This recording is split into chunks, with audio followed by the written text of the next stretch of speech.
And we are live and back, ladies and gentlemen. PayPal earnings report. 3 months ago, we were shocked. Literally, the prediction has come true. 3 months ago, we were shocked the world. Alex Chris leaving the company, guidance thrown out of the window, stock down 20%. Well, today, not the same thing, although we were up 3% and now we're basically flat. A small double beat for the quarter, but we are joined here with Emir, who did not sleep a lot because he was busy looking at Palantir's 85% year-over-year growth, margin expansions, over 1,000 customers, etc., etc. Yeah. Palantir did their job. PayPal, we'll see. Yeah, there were some Bloomberg reports that said that job cuts are coming and they are looking to save $1.5 billion over the next 2 to 3 years. Is it enough? I don't know. Well, I mean, are you still a shareholder, or are we only options bag holders right now? We are options bag holders, yes. Yeah, we bought we both sold our stakes after last quarter, right? Yeah, went into Robinhood. That one also went down a little bit, but at least it's executing a bit better.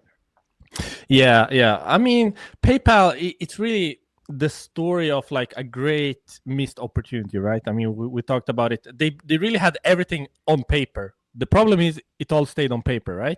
They had all this consumer transaction data set up perfectly to have like one of the best ads platforms in the world.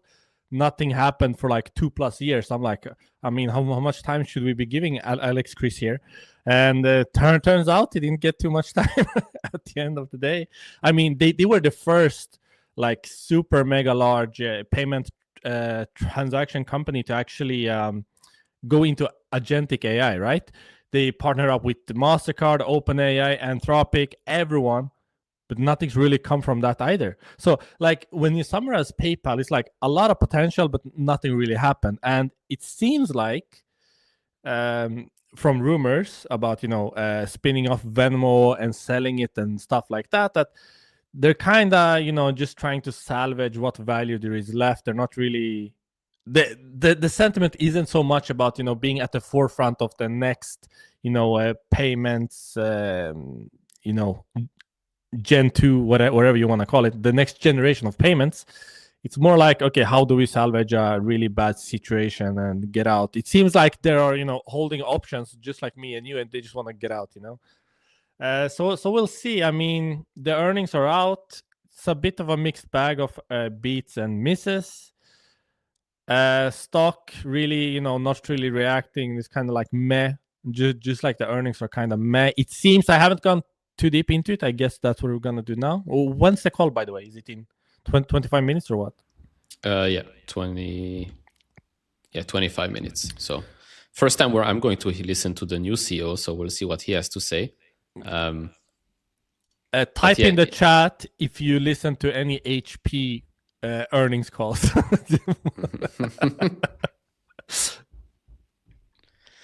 Let me pull up the slide thing, because with the whole Venmo situation, I feel like it's a missed opportunity, because if we're going to look at what they're trying to do here with the market opportunities, again, this part right here, the PayPal's right to win, you have no right to win anything. Like either you go for it or you don't. Like, oh, we have the right to win.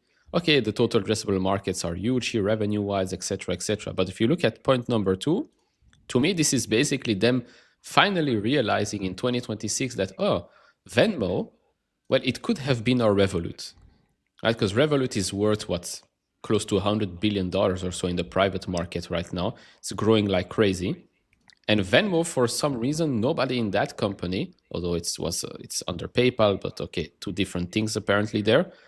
Nobody said, actually, why couldn't we make this a Revolut equivalent for the United States, since we already have such a large user base? Seems like they're trending in that direction right now. There were some people on Next speculating that Revolut should just buy Venmo and transition that into the Revolut brand in the United States. I mean, okay.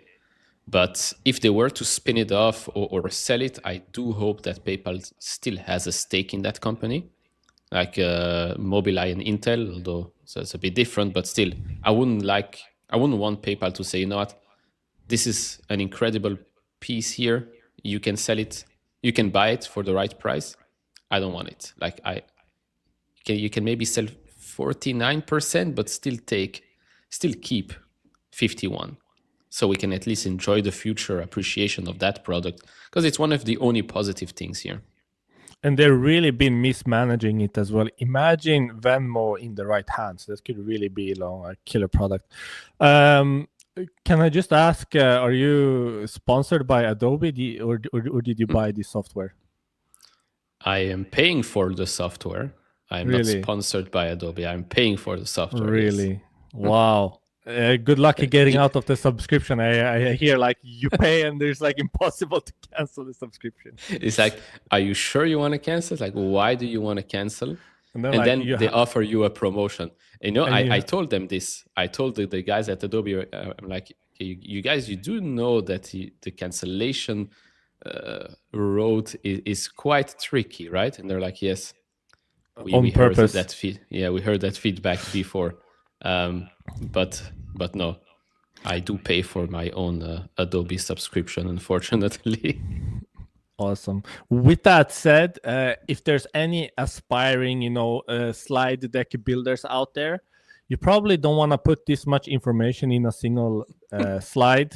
Do not copy PayPal here. I guess the intern put this together, just like bundled up a whole letter into one slide. It's kind of hard to digest, new operating model. Seems like every year we have a new operating model.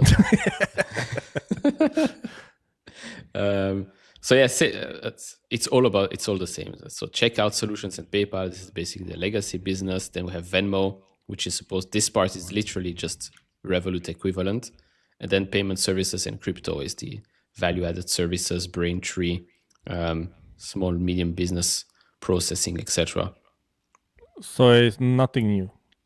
No, they're just making sure that now you know that there are three businesses. And I don't know, I hope the CEO, because he did it at HP, right? Huge restructurings, layoffs and things like that. I hope he should know what he's doing, because he's been at PayPal before. I mean, not as CEO, but he's been part of the board. So he should know about the issues. Was it like 10 plus years? It's not like it's recent, right? It's been there for a while, I think, if I recall. I mean, if it's 10 plus years, then it's maybe less bullish than I thought, because then he would be there 10 plus years seeing this ship sink slowly but surely. And then he's like, you know what? Let me see what I can do here. Your channel member is really pissed off that I asked about Adobe. So, sorry, we have these very exciting numbers to go through. I'm so sorry. I'm not gonna sidetrack anymore. But yeah, for those that missed the Adobe interviews, it's up. It's a very long podcast, basically. But let's look at the exciting PayPal numbers here. TPV up 11% year-over-year, 8%. Revenue is up 7%. Yes. TPV expectation 447.9. So 448 billion, and they did 464 basically rounded. So that's good. Good. Yeah, not bad. Not bad at all. The only, I guess, the transaction margin dollar only up 3%. Adjusted free cash flow is up 25%, but as you can maybe not see from the bottom here, it's what do they say? Adjusted free cash flow excludes the net impact from timing differences between originating buy now, pay later receivables, etc. This number always looks very, very good, but then you see why it grows that fast year over year based on what happened in Q1 2025. They still managed to grow active accounts by 1%. It is down, I think, 0.2 million I saw quarter over quarter, but year over year it's up 1%. Yeah, I guess active accounts is a miss technically, because the street expected 439.8. So it should have been rounded up to 440 if they beat, I guess. True. But it looks good. The 1% increase. Monthly active accounts also up 1%. Number of payment transactions up 7%. Transaction per active account did drop 1% year over year. Do we really know why active accounts is struggling so much? I know we had a period after COVID where they had active churning, because during a peak COVID, like they were zooming, like they were like the height of the market, right? The stock went 300 plus. Everyone was hyped for PayPal. That's when they started making like bad acquisitions. That's when it went downhill. During that period in time, they had promotions that attracted a lot of bad accounts that just signed up for the promotion, mainly from Latin America, and then the subsequent years, like up until like the beginning of last year of 2025, I think they were actively churning away those bad accounts. So that's the reason that they said we can't really grow active accounts, because we're churning so many. But that period is over now. Why are they not able to grow active accounts now? Like, well, because they do count Venmo there. Yes, so Venmo is probably the only reasons why it glows up a tiny bit. Yeah, and they haven't really been pressed on it either. I mean, this is a number that everyone looks at and is bearish about, but I don't really recall a good explanation about active accounts really not growing. So that's kind of a surprise for me, I have to say. They're not finding ways to grow active accounts. Yeah. I guess it's part of the weakness that we've seen over the past 12 months or so, impacting the whole business. I mean, one positive thing here, I think that's why the stock isn't down that much, is I think branded checkout is up. Yeah, so it's up 1%. So it increased 2% this quarter compared to just 1% in Q4, reflecting improvements in the US. I guess any small improvements here is seen as a huge positive for PayPal. Venmo still growing nicely, 14% year over year. Yeah, so what you're looking at here, if you are an investor or want to invest, is that you need to know that branded checkout is the highest margin segment. And as you can see, it dropped 2% in the overall mix from 31 to 29%. So that's kind of bearish, because it means that it will hurt the margins. And then you have payment service provider, the PSP segment, which is the lowest margin segment, that grew from 43 to 45%. So really what you want to see is, sure, PSP handles a lot of volume, so you make up the lost dollar amount that you lose from margins, you make it up with volume, but you really don't want to see branded checkout trail so much. You don't want to see like 2% growth. You want to see that at least mid-single digits. You want to keep it relevant, because that's a big money driver for the company. So I mean, I wouldn't be too excited if I was a shareholder, but Venmo still growing good. They're finding ways to monetize Venmo. At least they're saying. I don't know. they don't break it out specifically, but Venmo, something to be excited about. No, and at least now with the PSP part, at least growth is coming back. Because previously it was, we want to focus on margin, but then, okay, you focus on margin, but it's not really growing that much. But now we're actually seeing it continue to grow. So that's who's disturbing me. Alex Chris calling. No, because he's no CEO anymore, so decline. Not worth my time anymore. Yeah, exactly. Should have answered 4 months ago. Now, but to your point on the margin side, it's probably why we're seeing here operating margin, I think for the quarter is down, net income is down, and take rates is continued to go down as well. But this is something we have to, we'll come back to the guidance in a bit. I want to show here. So total take rate 1.8%, transaction take rate 1.62%. So that continues to go down quarter over quarter and year over year as well, basically reinforcing what you just said. And in my model, when I was actively following this company, I can't really claim that I'm really keeping up to date with PayPal, since I'm no longer a shareholder. But I modeled 1.8 as the floor in take rate, because the commentary from Alex Chris was beginning of last year. Okay, we are going to take a hit in payment volumes and absolute growth, because we're going to be focused on making this company more profitable. We deserve to take a higher take rate compared to our competitors because we can provide so many more value-added services. And they were talk about, the agentic stuff, the ads, like they could offer so much more. The vault where they had, a third of all the cards globally in circulation. So they really had a lot of data. They were like, okay, we're going to offer this to merchants and we will be able to charge more. So I really model 1.8 as the baseline. Like, sure, it's gonna drop and then it's gonna re-accelerate because they're gonna, recoup the lost volumes in, profits.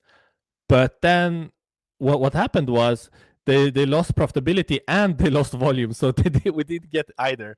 So I really hope that they don't drop below 1.8, that they find a way to actually monetize their products more. We'll see. Maybe the new direction is, who cares about take rates, just grow the absolute volumes. We'll see if they comment on it during the call. But that's really, going into, whole of last year was like a transition year. And then that was going to make, the bleed of take rate stop, bleeding.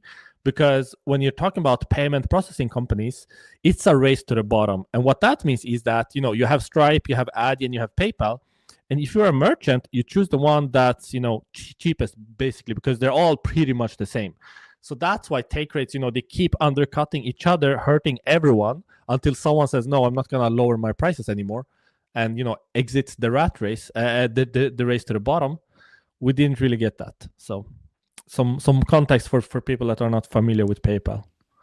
Yeah, and that's why we thought maybe other valued services would start to increase significantly. But here, as we can see, it's flat. It's actually down quarter over quarter, but growth rates are flat. It's 10% year over year. So clearly not trending in I thought this would already be close to $1 billion a quarter because it was trending in that direction, but then it started to stall. The ads business is, again, something where it's a very high margin business, but it seems like they are, for now, giving it away for free based on the post that I've seen on LinkedIn from some of the execs at PayPal. It seems like they just want people to stay in the PayPal ecosystem and just feed on that volume that goes in.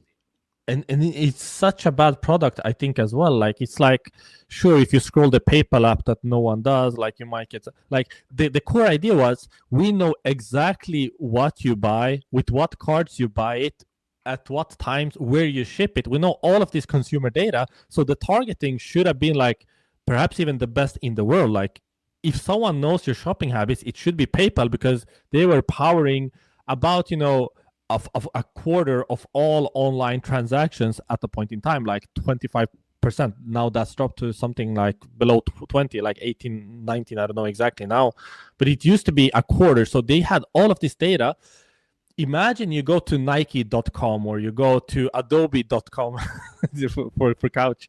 And then they already know these are the kind of shoes that this guy wants. Like, they present you, like, the landing page already has stuff because they know you. They know what you want to buy. They know what price range you kind of buy it in. So they can serve you perfect ads, like, tailored to you as a consumer. Because even if you don't have a PayPal account, you likely made an online purchase using PayPal as the backend, as a payment service provider. So they should have all of this data for you. So, like, the ad product had so much potential, but they're like, nah, when you scroll the PayPal app, you might get an ad. I'm like, it's so bad, to be honest. No, but I think they're doing also the other part. I think they're doing the part where, or at least that's what they told us last year, right? When they showed us, I think, these types of examples. So I do think that they are working now. I think the most recent, let me see if I can find, like, the most recent they post post. some screenshots in the slides, like, oh, here you can do checkout with PayPal right from this page. I'm like, I don't know. No, but there is way more, like, advertising on other websites and things like that. So it does work with the data that PayPal has, but to me, it does not seem like they're monetizing it right now. What's the mark? Right, I think this is a new fiscal year, new CEO. What they should have done is breakout ads, so we can actively track this. We already know that it's kind of bad metrically. At least show us like the progress so we can track it. Like they don't give us, the whole thing under Alex Chris was like, yeah, we're gonna be a lot more transparent. But if you actually go back, the only thing that they changed from before Alex Chris is that they broke out, payment volume into like 5 categories in instead of 3. So it's a bit of a I wanted more transparency. Let's wait. I'm trying to find a post from Mark Greter, the SVP General Manager PayPal Ads, because he's been posting a lot. But again, it can be a huge business, yet we don't really see that much on it, unless they want to keep it behind semi-closed doors and talk more about it when there is the shareholder meeting. But it's been over a year or so they could. Here it is. They could show us a little bit more, because I was very excited about the ads business, because again, it's a high margin business. The ads business alone could have been worth more than the current market cap in a year done properly. So this is what he said a week ago. PayPal ads idea built on something different. The transaction graph, verified payments, data from PayPal and Venmo customers, and credit cards attached. No third-party signals, no probabilistic inference. We're giving it away for free. What? Yes, that's the problem. That's the problem. But at least if they can have a lot of momentum with it, it should help. It should help the overall business. So they are working on it with some of the semi-big players. But yeah, giving it away for free to me is a bit like, maybe it's just saying this, but there is a way for them to monetize it. I mean, there has to be. Why would you build out a whole ads business if you're going to give it away for free? Doesn't make any sense. But the thing with him is that we don't hear much about what he's doing. From time to time, he might pop up on one of the random podcasts. On the Couch Investor podcast show, he does not want to come. That's already quite clear. But have you tried emailing them? Yes, the only response I've got is that, okay, the new CEO is quite new, so he's taking his time to know a lot about the business, but we will put you on the contact list.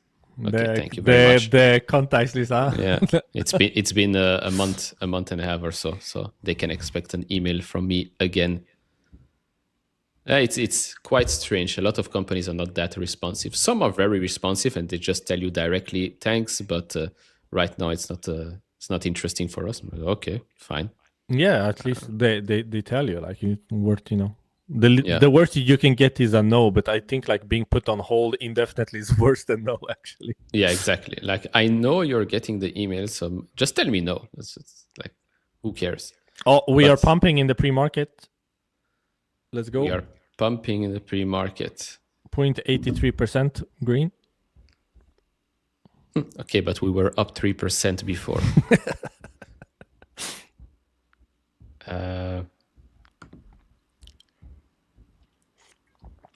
Look at this comment. He doesn't want to waste his time with a YouTuber, lol. Big surprise. Actually, I think the next era of finance is actually recognizing the retail crowd as a major market participant. In just 5 years, the last 10 years, retail market participation, as a percentage of all trading done in the US equity markets doubled. And that trend is just pointing up and to the right, like Palantir's earnings. So, retail is becoming more and more relevant in equity markets. And believe it or not, a lot of, institutionals do listen to Amit, to Couch. They read my Substack. They read Substacks of, retail investors. They really care about the signals, from retail. And companies that have embraced retail instead of having a legacy mindset where they're like, we don't care about you. We're going to have these close the door sell-side meetings. They're going to be left behind because markets are changing. Yeah. And to counter this point, I've had companies say, no, we're not interested. And then they just go on some other random podcast with like 1,000 subscribers or something like that. I'm like, why? Because you're friends with the guy? That's what, like, it doesn't make sense. Like for them, it's a huge plus to go on my channel, Amit's channel, whatever. Like it's like, did you see yesterday's the GameStop's guy on CNBC? The the 5-minute rank segment. half cash, half stock. I don't understand the question. It says on our website, like, why do you accept an invite to go on TV if you don't want to answer any question? It doesn't make any sense. But to go back to what you just said, also Robinhood's success is basically what you just said, because there is a lot of money going into a new generation of retail investors. They start making investments. Why wouldn't you, as a company leader, take? I'm not asking 3 hours of your time like Joe Rogan's podcast. Like, take 30 minutes of your time, go on a show, talk about your company, answer some questions, and you're done. Finito. Yeah, and the thing about this consumer-facing company is that your potential investors and shareholders are also your prime customers. That's the case for a lot of companies. So basically, you are talking to your customers. You're getting your narrative out there. So it's a huge benefit to you. It's a huge benefit to the YouTuber that can, create content off of you. Like, it's not about pumping the stock or not. It's like being available, showing that you're not like with a legacy mindset. Like you're getting your narrative out there. So win-win for everyone. And people that are not familiar with your business can get an opportunity to learn about it. So I don't know. I don't think that, it's just a random YouTuber, who cares, like a big deal. Like you get less from going and having, closed door sell side meetings with like 5 analysts that don't really follow your company anyway, and then just, comment on the PE ratio in their sell side analysis. So, I mean, I know what I would have been doing if I was a CEO of a consumer facing company. Yep. I mean, it's their decision. Fine. To me, it's just sending one email and then we'll see what happens. Although there might be another podcast over the next couple of weeks. A very interesting company. Let's go. Very interesting company. Formula One, Mohammed Ben Sulayman is coming up. Yeah, hopefully he won't put some cold water on my head like he did with Kimi. It just walked. Oh my god. Okay, let's not talk about F1. I'm so sorry. Yeah. Charles Leclerc is basically the PayPal of F1. Stop talking. So guidance. Guidance is basically as good or as bad as it was 3 months ago. So at least there, nothing changed. Although I do think that we've got some extra info for the full year with regards to EPS, maybe. I think GAAP and non-GAAP were not given 3 months ago, and now it's basically low single digit decline to slightly positive for non-GAAP EPS growth, and GAAP EPS is mid-single digit decline for the year. I guess the call is on. I mean, the music is on, so... That is guidance. Non-GAAP effective tax rate. I've never seen a company do that type of fiscal year guidance before. PayPal is one of a kind. Yeah, but like looking at this, like they don't give us revenue guidance, they give us transaction margin dollars, which was... Let's go. Sarah, welcome to PayPal's first quarter 2026 earnings call. I'm joined by CEO Enrique Lores and Chief Financial and Operating Officer Jamie Miller. Our remarks today include forward-looking statements that involve risks and uncertainties. Actual results may differ materially from these statements. Our commentary is based on our best view of the world and our businesses as we see them today, as described in our earnings press release, SEC filings, and on our website. Those elements may change as the world changes. Over to you, Enrique. Thank you, Steve, and thank you to everybody for joining us this morning. I'm stepping into this role at an important moment for PayPal. I appreciate the opportunity to serve as CEO, and I'm confident we will accelerate the growth of the company while improving profitability and cash flow. That is why I'm here. At the same time, I'm also realistic that we need to make significant changes to improve the strategic and operational issues the company has faced. Today, I will share what I have observed since joining the company, how we're shaping our strategic direction, and the actions we are taking to move forward with focus and discipline. During my time on the board, I developed a good understanding of PayPal's strengths, opportunities, and areas for improvement. Over the past 2 months, I have listened to and learned from our customers, our teams, and our investors. This has helped to deepen my view of where we are, where we need to go, and how we get there. I will begin with a few initial observations. First, our foundation is strong.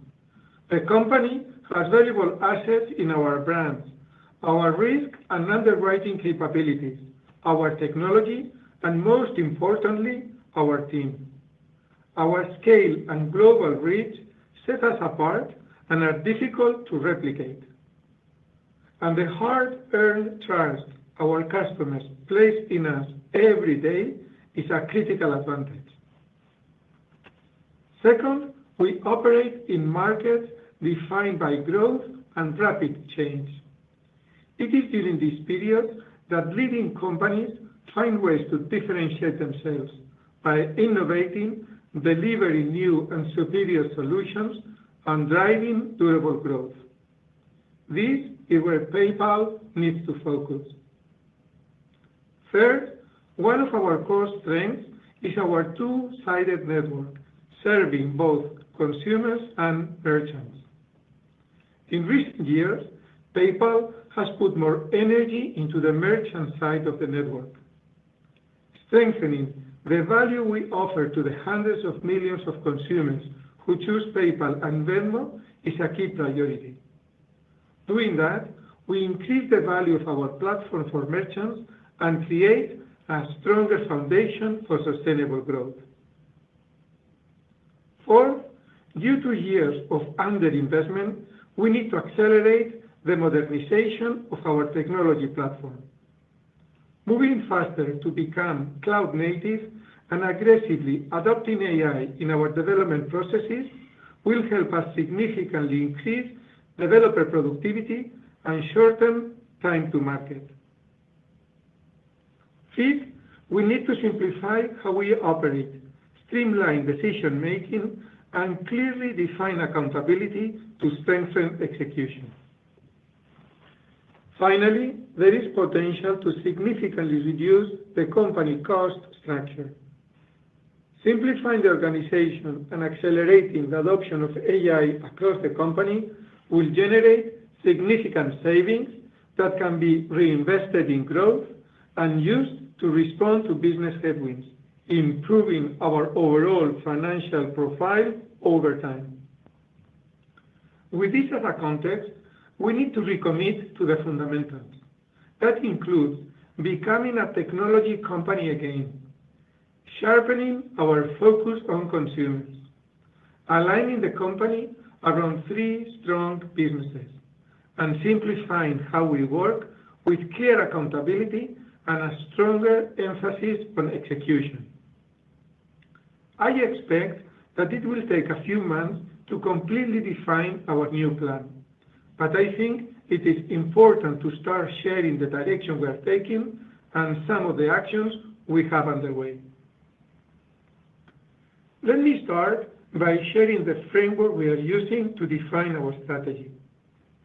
We see 3 distinct, attractive, and in many ways complementary market opportunities where focused investment and sharper execution can meaningfully improve our growth trajectory.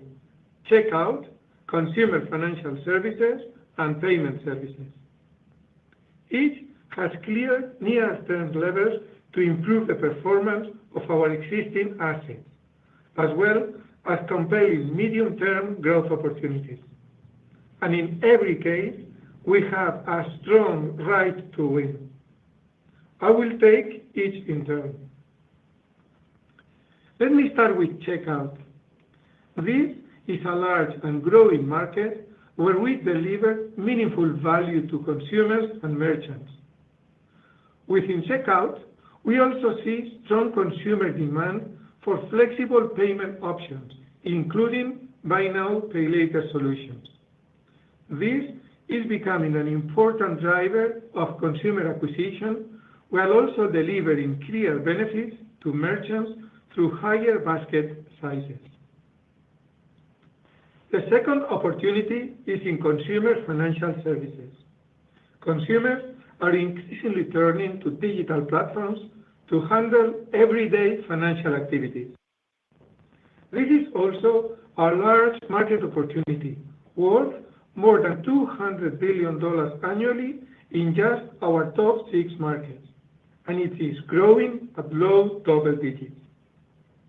What is most attractive about this market is not only its size and growth, but also the customer lifetime value opportunity we can tap into. The third opportunity is in payment processing and value-added services. The PSP space represents significant untapped value for us, driven by the continued shift to digital channels and the increasing complexity of global payments. We're aligning the organization to unlock these growth opportunities. Previously, our teams were organized primarily around the customers we serve: consumers, small businesses, and large enterprises. That structure resulted in organizational complexity with multiple dependencies and handoffs that slowed decision-making and weakened execution.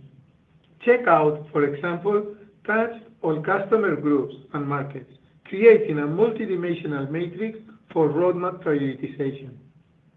The changes we announced last week will organize the company into 3 lines of business, each with a single leader: Checkout, Solutions and PayPal, Consumer Financial Services and Venmo, and Payment Services and Crypto. And importantly, we are bringing together the 2 sides of the network to maximize our competitive advantage. Simplifying our operating model and clarifying accountability means that each leader will own clear outcomes, and our teams will be able to focus on our most important growth priorities. We're also using these changes to simplify and delayer our organization. And we have formed a new AI transformation and simplification team that will help us work more effectively and drive our enterprise-wide AI agenda. Let me now outline how we are thinking about the path forward across each of our businesses. Checkout, Solutions, and PayPal is primarily a checkout-focused business and is the highest priority for the company and me. It brings together our consumer and merchant ecosystems under one unified strategy.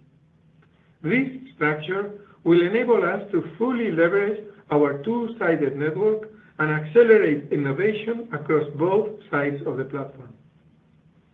Our intent is not to chase transitory share in any given quarter, but rather to focus on segments and verticals where we can deliver differentiated value to our customers. I have also emphasized that strengthening the consumer side of the network is key to increasing the value we deliver to merchants. Driving habituation through the adoption of our financial services offerings is an important step toward enhancing the consumer value proposition and reinforcing the power of our 2-sided network. And our PayPal Plus loyalty program, which we introduced in the UK and will expand to additional markets, is another important step. Over the medium to long term, we have a number of compelling, innovative initiatives underway. We will take a disciplined approach to prioritization, focusing resources on areas with the greatest potential to drive durable growth and shareholder value.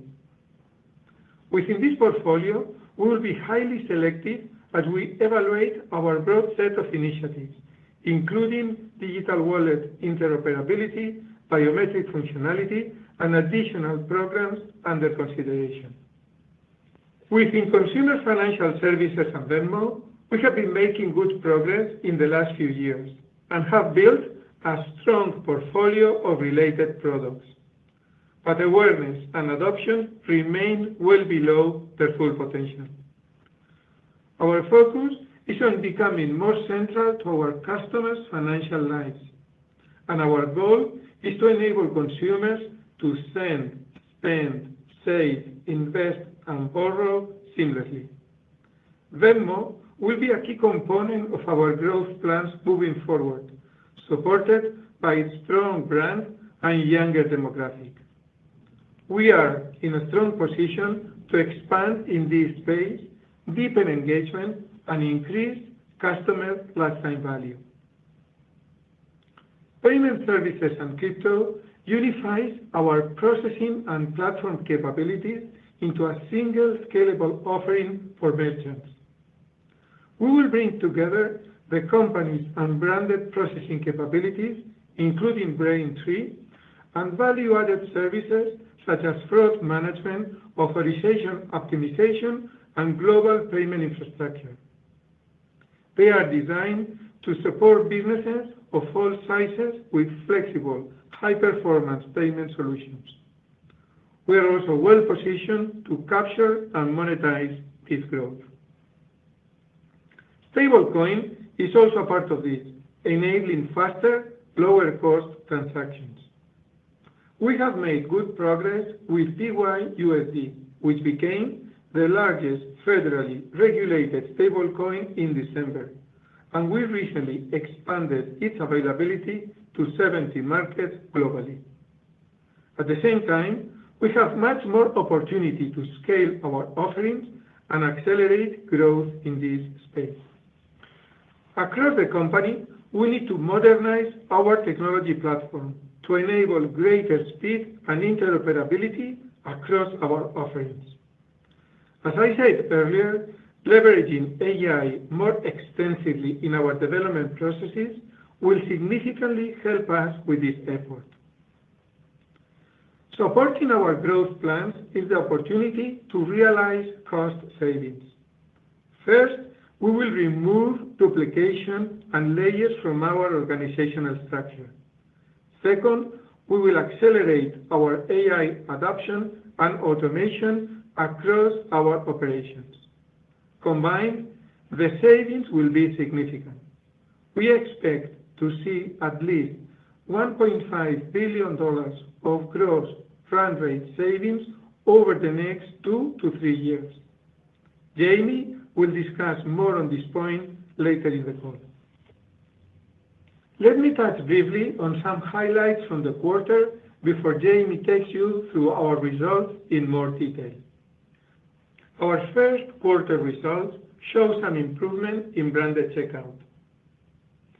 Branded checkout TPV growth was 2% on a currency-neutral basis, up from 1% last quarter. We continue to see strength in key parts of the business, with Venmo and PSP delivering mid-teens TPV growth. Transaction margin dollars, excluding interest on customer balances, grew 3%, with contributions from credit, Venmo, and PSP.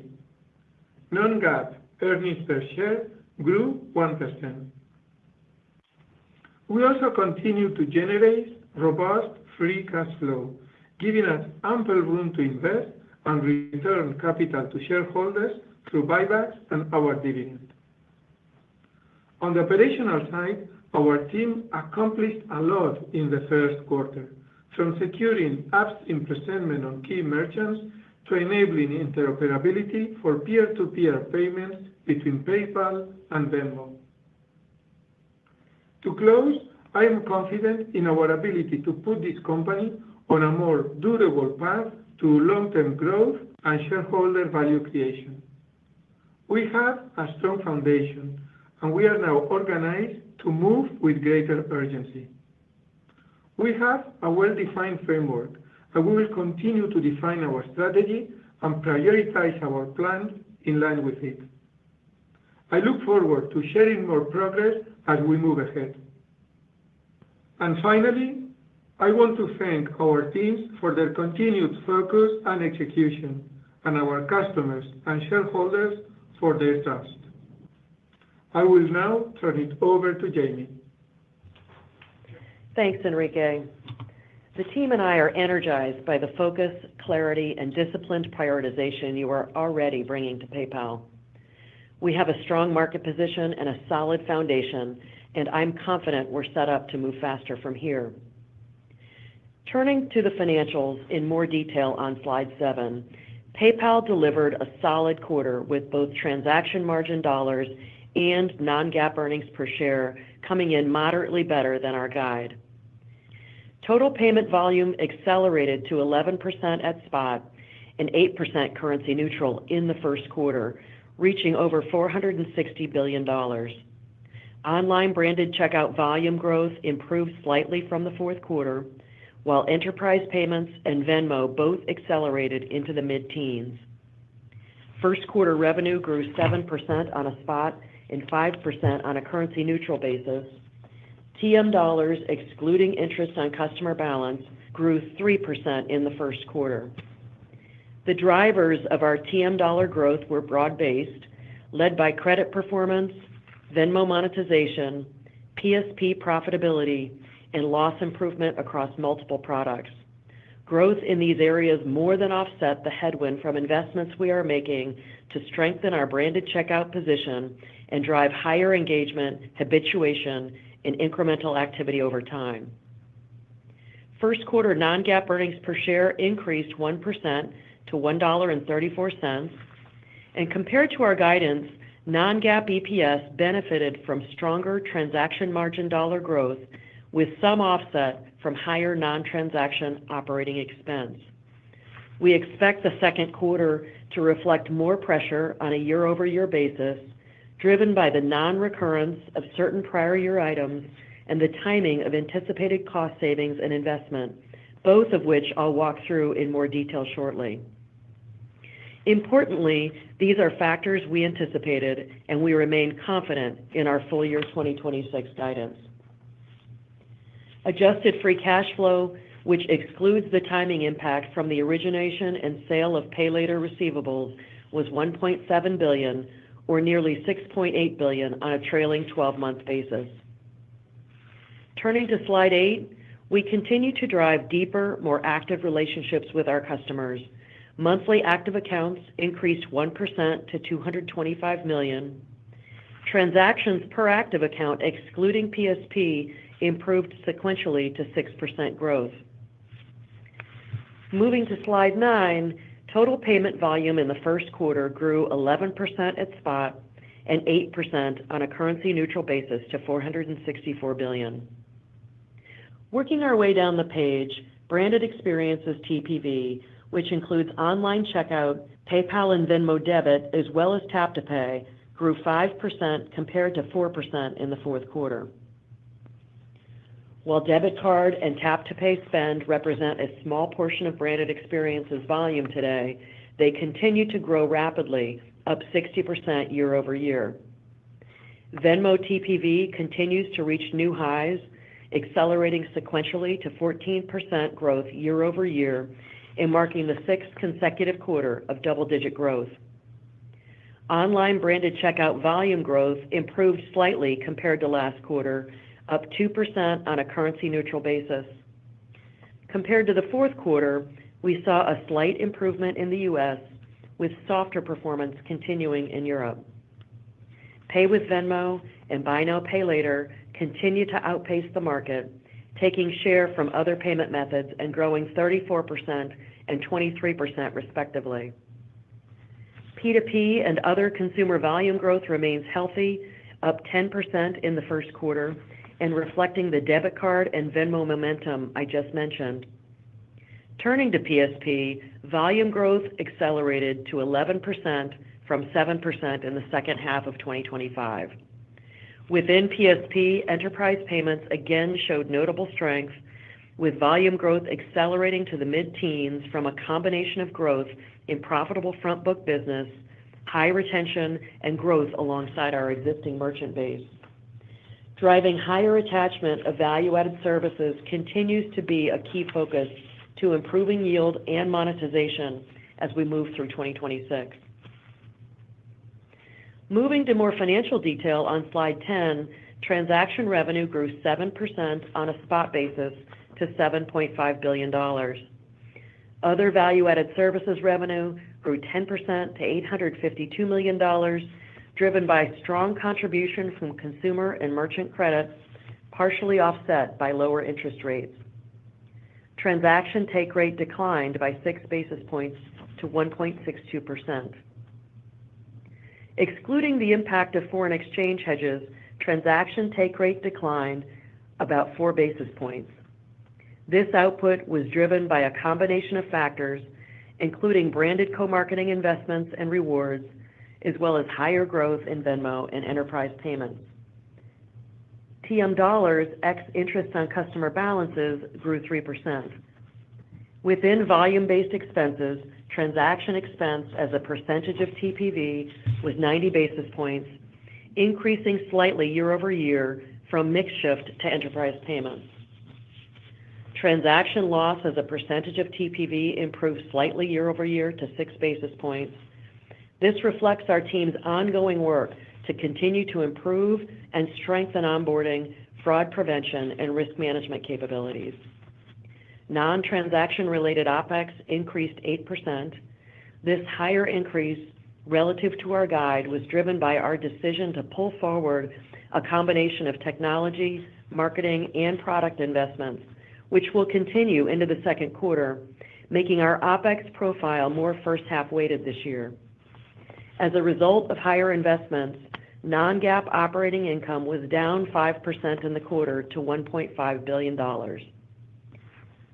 Moving to capital allocation, in the first quarter, we completed $1.5 billion in share repurchases, bringing our trailing 12-month total to $6 billion. We ended the quarter with $13.5 billion in cash and cash equivalents and investments and $11.6 billion in debt.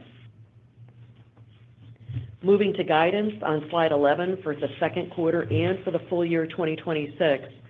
While first quarter was a solid start to the year, it's early. The macro and geopolitical environment remain complex, and we operate in a dynamic, highly competitive industry. The company is also in the midst of a significant multi-year transformation during which we are taking steps, including the business realignment discussed today, to better organize around our key market opportunities and drive stronger execution. With that as a backdrop, we are reiterating our guidance for the full year. We see a significant opportunity to enhance customer lifetime value by driving consumer engagement through a combination of scaling new experiences, improving presentment, and increasing consumer selection with rewards and loyalty. We continue to expect our targeted growth investments to represent approximately a 3-point headwind to transaction margin dollars growth in 2026, while driving durable long-term benefits in the years ahead. We have conviction in the impact these initiatives can drive in the future, but it will take time to keep scaling our programs and experiences. For online branded checkout specifically, our guidance continues to reflect slightly positive to low single-digit branded checkout TPV growth for the full year. Quarter to date, we are seeing trends at the low end of our full year guidance, and these are reflected in our second quarter guide. Compared to the first quarter, we have seen slower growth in the travel vertical, as well as more muted growth in Europe. As Enrique discussed, we see significant opportunity to further improve productivity and reallocate resources to our highest returning initiatives. And while we've made real progress over the past few years, there is meaningfully more we can do. We are realigning the organization to sharpen strategic focus, eliminate duplication, and remove layers, enabling faster decision-making and clearer accountability.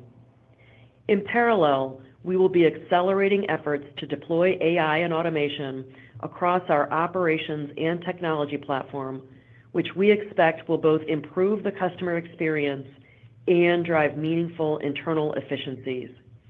These efficiencies will come from organizational realignment, process redesign through AI and automation, procurement and vendor rationalization, and optimizing our local footprint. Together, these represent two distinct waves of savings, the first from structural realignment and the second from accelerating AI adoption and automation to comprise the vast majority of the more than $1.5 billion cost savings program we will execute over the next 2 to 3 years. A portion of this opportunity was already contemplated in the 2026 guidance we provided last quarter. Looking ahead, we expect to deploy these cost savings to reinvest in growth and respond to business headwinds, improving our overall financial profile over time. During 2026 and into 2027, we will be transitioning teams, establishing new ways of working, and building systems and processes to run the business aligned with the structure we have announced. In the coming months, as we launch the full scope of this program, we plan to share more details on the expected cadence of savings and our reinvestment framework for the years ahead. We intend to follow that up with external reporting, including segments, sometime next year. Turning to more specifics for the second quarter, let me start by noting that the second quarter has the most demanding year-over-year comparison this year. You may recall that last year, second quarter had 1.5 points of transaction margin dollar benefit from the renewal and expansion of a relationship with a key payment partner, as well as very strong credit performance. This year, our transaction margin dollar investments also ramp through the year, and pressure will be more pronounced in the second quarter compared to the first.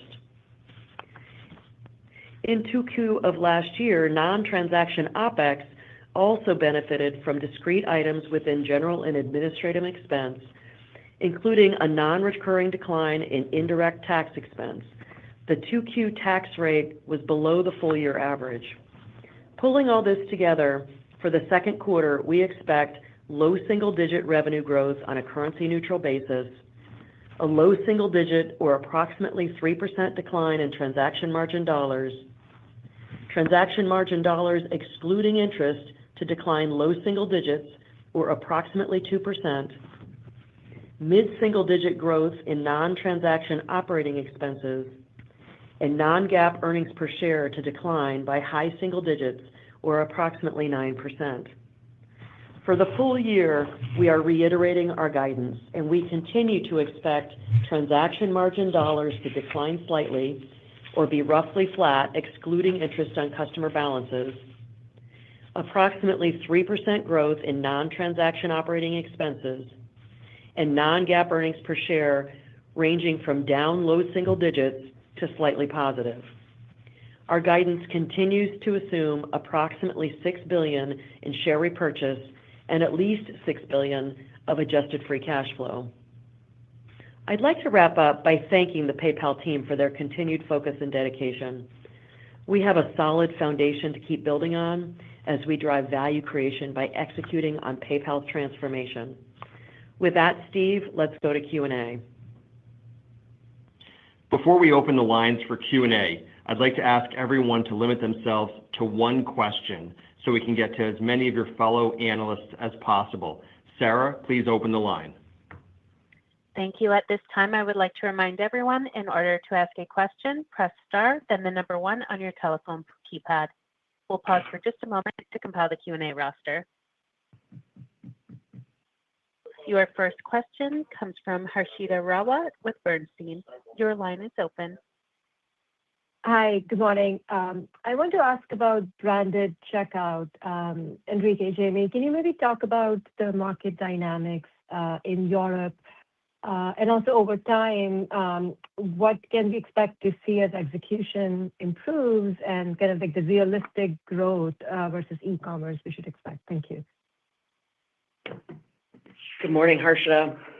I'll talk a little bit about the market dynamics in Europe, and then Enrique, perhaps you want to talk about the overtime execution focus we have. When you look at branded checkout, I would say that we're operating in a dynamic environment. When you look at the consumer generally, while it's remained strong, we are seeing some skewing in the middle income, which candidly in the US, that was one of our bigger improvement points in that cohort. When you look internationally, what we were really seeing is a little bit more pressure from high oil prices, certainly gas prices, but more importantly, travel in Europe was something that we saw, slightly at the end of the quarter, but really more this quarter. And, when you look across Europe, I would say, generally speaking, we've got areas growing quite well, but we're still under pressure in places like the UK. With respect to Germany, I would say the quarter, we continue to see moderation there, like we had seen in the fourth quarter, still growing, but at a slower rate. And generally pretty consistent, combination of macro softness, competitive intensity, some natural normalization as a longtime market leader. But having said that, I think what's important, and this is where I'll maybe hand off to Enrique, we began investing, taking all of the things we were doing with respect to branded checkout over the past couple of years and really bringing those to Europe mid-year last year and leaning into those investments. And as Enrique's come in, I think his country-to-country level focus has been really important, and I think will be a real acceleration for that. But Enrique, maybe you want to unpack that a little bit. Yes, I think in Europe we have an opportunity to improve execution by improving our focus in the countries. During the last 8 weeks, I have been twice in the UK, once in Germany, to understand in depth what is the situation and to work with the team to see what improvements we need to make. And as Jamie was saying, there is a combination of macro effects, but also local competition. But we have enough tools in our side to be able to compete and to be able to grow. And this is what we are going to be doing.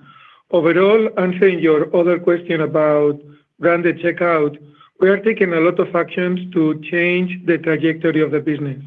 Of course, we need to continue with investments we did a quarter ago. We started a quarter ago to improve presentment, to improve selection, and we have especially focused on the top 50 customers.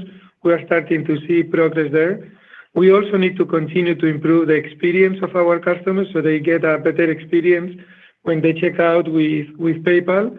And we have other opportunities that we started to mention in the prepared remarks that I think in the future are going to be very meaningful.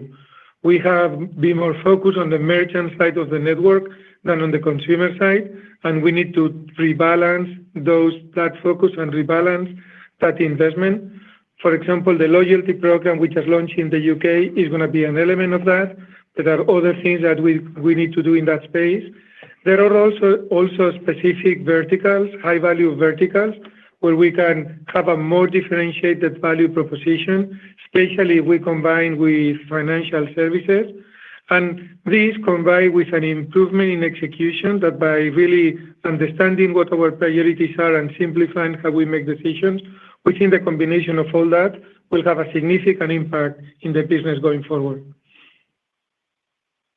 Your next question comes from Timothy Chiodo with UBS.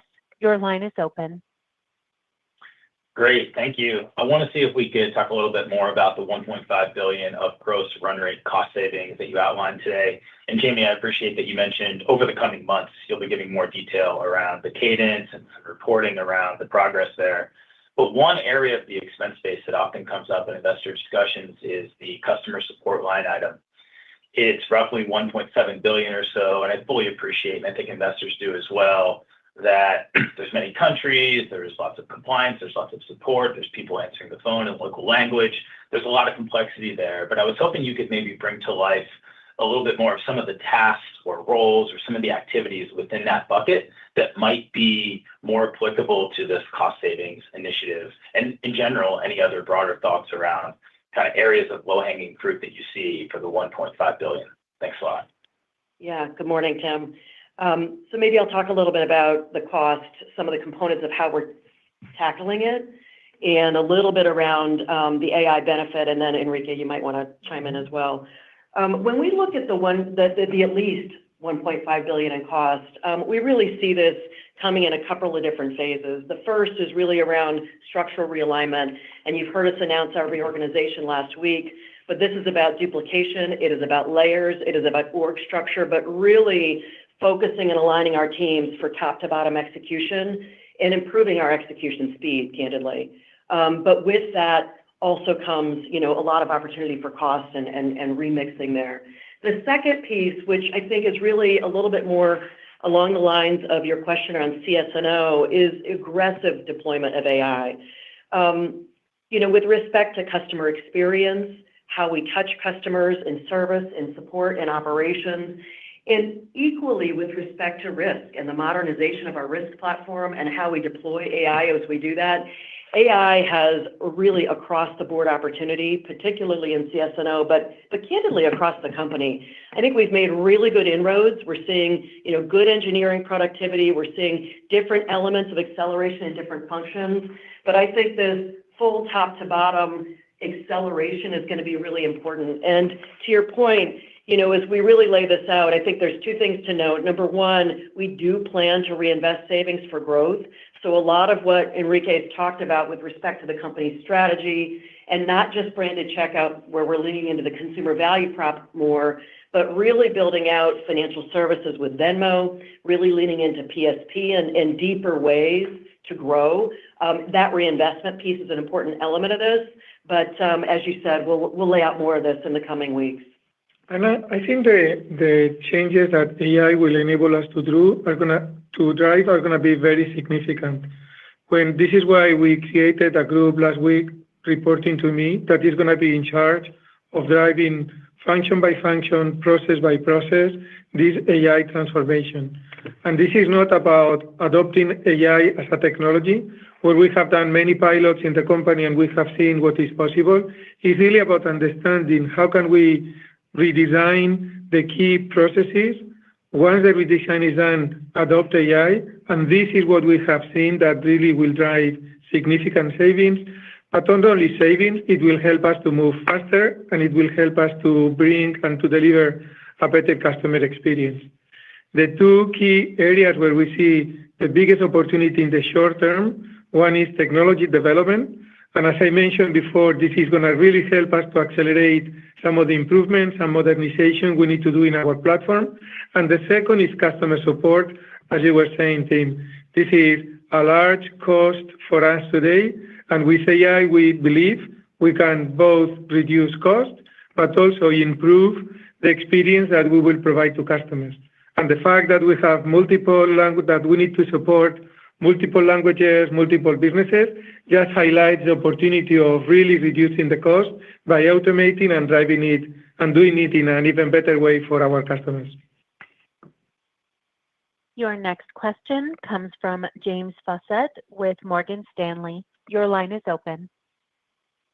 Thank you very much. I wanted to follow up on that question and not only how we should think about reinvestment and the other side of it, capital return, and how you're going to decide how to apportion savings to one or the other. And in particular, what are the proof points that you're going to be looking at, whether it be ongoing engagement, growth in customers? Just help us think through the KPIs and how you're going to make sure that you're allocating capital most efficiently. I know you have big ambitions for both, but nuance there is, I think, important this morning. Yes, I think this is a great question, and you will see us doing much more work and reviewing that with all of you in the coming quarters. What we have defined so far is what is the strategic framework that we see for the company. We have outlined that we see three big growth opportunities where we think we can both grow revenue and operating profit, and we are aligning the company and the strategies of the company to make that happen. As we do that, we will identify what are the best opportunities that will drive the best return. And also, we are going to be very rigorous, I would even say ruthless, in the prioritization we are going to apply, because the company has today multiple attractive initiatives. We have also several more small businesses, and in the coming quarters, we need to decide in which ones we double down and we increase investment to increase our ability to execute and our chances to be successful, and in which ones we are going to be de-investing, stopping, or doing something different. And this is the process that between now and the next quarter we will be doing. And we will be, as we do that, we also will identify what are the key KPIs per business so you can track the progress that we are making. We are just starting the what we call the transformation process. This is going to take some time, so it's not something that immediately will happen, but the combination of the assets that we have, the ability that we have to invest, and the rigor we're going to apply make us confident that we will be able to really improve the performance of the company over time. Your next question comes from Darrin Peller with Wolfe Research. Your line is open. Hey, thanks, guys. Enrique, can you just walk through your thought process on your review of your assets in the company in the sense of, which assets you actually absolutely feel like you must keep as part of the go-forward entity? If there are assets you've identified that you would consider selling, where you stand on Venmo, is that potentially something that we should consider, that the company would consider wanting to sell for the right price? And then your thought process on synergies or dis-synergies of keeping assets together, whether it's Venmo with the rest of the business or Braintree with the rest of the business. If you could just walk through your thought process on that, that'd be great. Thank you. Thank you.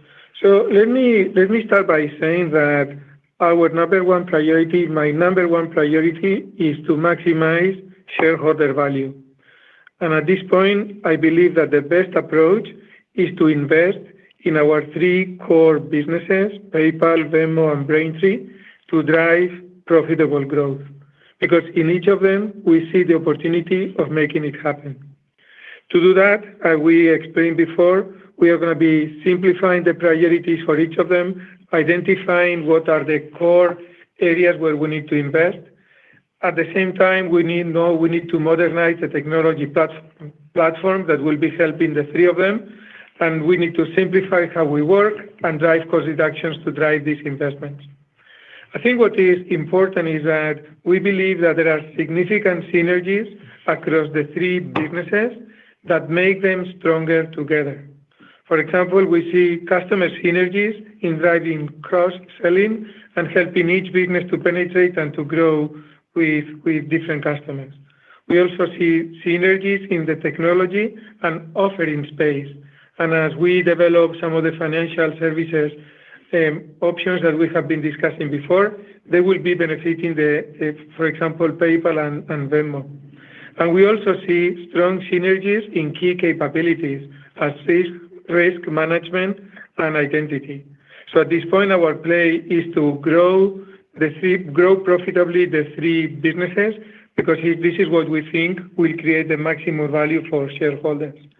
On top of these three businesses, I just mentioned before, there are many other initiatives in the company that we are going to be rigorously prioritizing to make sure that we leave those in the plan where we see we have the highest opportunities to success, and that we use this to fund those activities that we will stay focused on.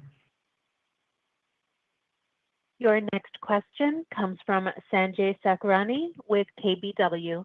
Your line is open.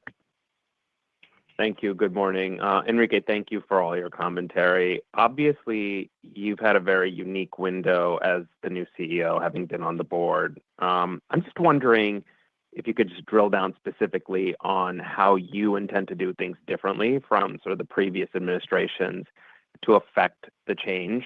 And then, Jamie, just one question, because I'm getting a lot of these questions on the trend line that you saw, that you mentioned trending at the low end of the range and some of the choppiness. I guess if the higher fuel prices persist, do you feel like there's risk to the second half, first, relative to what you've incorporated in the second quarter? Thank you. Sure. Let me start with the first part of your question, and then Jamie will take the second part. I think what we're going to do starts from the development and the analysis that we have done on where the company is today, what is working, and what areas need to be changed. From a strength perspective, I would say that the company has very unique and high-quality assets. The combination of the scale that we have, the technology that we have, some of the key capabilities around risk management, underwriting, the value of the brands, and the global presence are very unique assets that are difficult to replicate. At the same time, we operate in markets with high growth, and we have very relevant presence in these markets. But we also have seen that there are some areas where we need to make some changes. We need to accelerate the modernization of our technology stack so we can continue to deliver compelling solutions to our customers. We need to rebalance the focus we have in our in the two-sided network between merchants and consumers. During the last year, we have paid much more attention to merchants, and we need to rebalance that and increase our investment in consumers. We also need to simplify how the company works and reduce the complexities that the current model brings. And on top of that, we clearly have an opportunity to reduce our cost structure, and this is what we're doing. So based on that, we have built a transformation plan that we are going to be executing. And the plan starts by identifying what are the highest opportunities in the three markets where we operate and investing significantly, investing behind them and review and aligning the priorities towards that. Second is as we identify these priorities, they are going to be different for each of the market opportunities. In the PayPal side is by continuing to grow and improve the performance of the checkout business. And I mentioned before the combination of continuing some of the work that we have done until now, by also rebalancing the focus on consumer, combining with some of the financial services that have shown us that we can improve the value proposition and identifying the vertical categories where we can offer a more differentiated solution. This will help us to grow. In the case of Venmo, it's about growing our attach rate to financial services and improving ARPU. And in the case of our processing business, it's all about maintaining the growth that we have and continuing to add value-added services. Third point is really the process to simplify the priorities and define in what areas we're going to focus, in what areas we're going to reduce our focus, which I mentioned before we will be doing in the coming quarters. Fourth is about accelerating the process to modernize our technology stack, module by module, to make sure that in the coming quarters, we really address some of the gaps that we have identified from a technology perspective. Fifth is to complete the reorganization of the company that we have started, simplifying how we work and aligning the work and aligning the priorities to the segments that we have identified. And finally is to complete the execution of the cost program that we have announced today. So it's a very aggressive transformation plan. We think that by executing that, we will be able to improve significantly the performance of the company, and we have started the process now as we have been mentioning in the call today. Great. And then Sanjay, with respect to your question on what we're seeing with consumer and some of the impact on growth, I guess first what I would say is, we are reiterating our full year guidance, and so we continue to expect slightly positive to low single-digit branded checkout TPV growth, and that's what we've seen so far this year. Compared to first quarter, as I mentioned, we are seeing some impacts on the travel vertical, but we are very focused on execution. As we get into, deeper into the second quarter, comps get easier, and candidly in the second half as well. But also, we're laser focused on our initiatives and really driving improvement there. And we've been prudent, I think, in how we've set our branded checkout guide and our expectation for lower growth this year than last year, and we're confident with where we are today. Your next question comes from Jason Kupferberg with Wells Fargo. Your line is open. Thank you, guys. Enrique, I wanted to talk about just current product strategy in checkout. I mean, you guys have the fully optimized button now. Wondering if you are planning on any big changes there. Do you just feel like there's room to improve the execution of the rollout of the current product? And if we can get an update on the progress of the rollout, that would be great. And we'd just love your take on how long it might take to actually fully roll out that fully optimized version of the new checkout button, because it seems like that's key to ultimately getting some structural reacceleration in branded volume. Thanks. Thank you. In the short term, it's all about continuing the execution of the plans that we had until now. And we have continued to make progress using the same metric we reported in the last couple of quarters. Today, We have the customers, 45% of the non-vaulted customers are already experiencing the simplified version. So we have continued to make progress quarter-over-quarter, and the plan is to continue to that in the coming quarters. But it's not only about that. It's also what we have learned is this is one element of the many that we need to do. When we combine our new checkout process with financial services and BNPL, we see also significant improvement and significant acceleration of growth.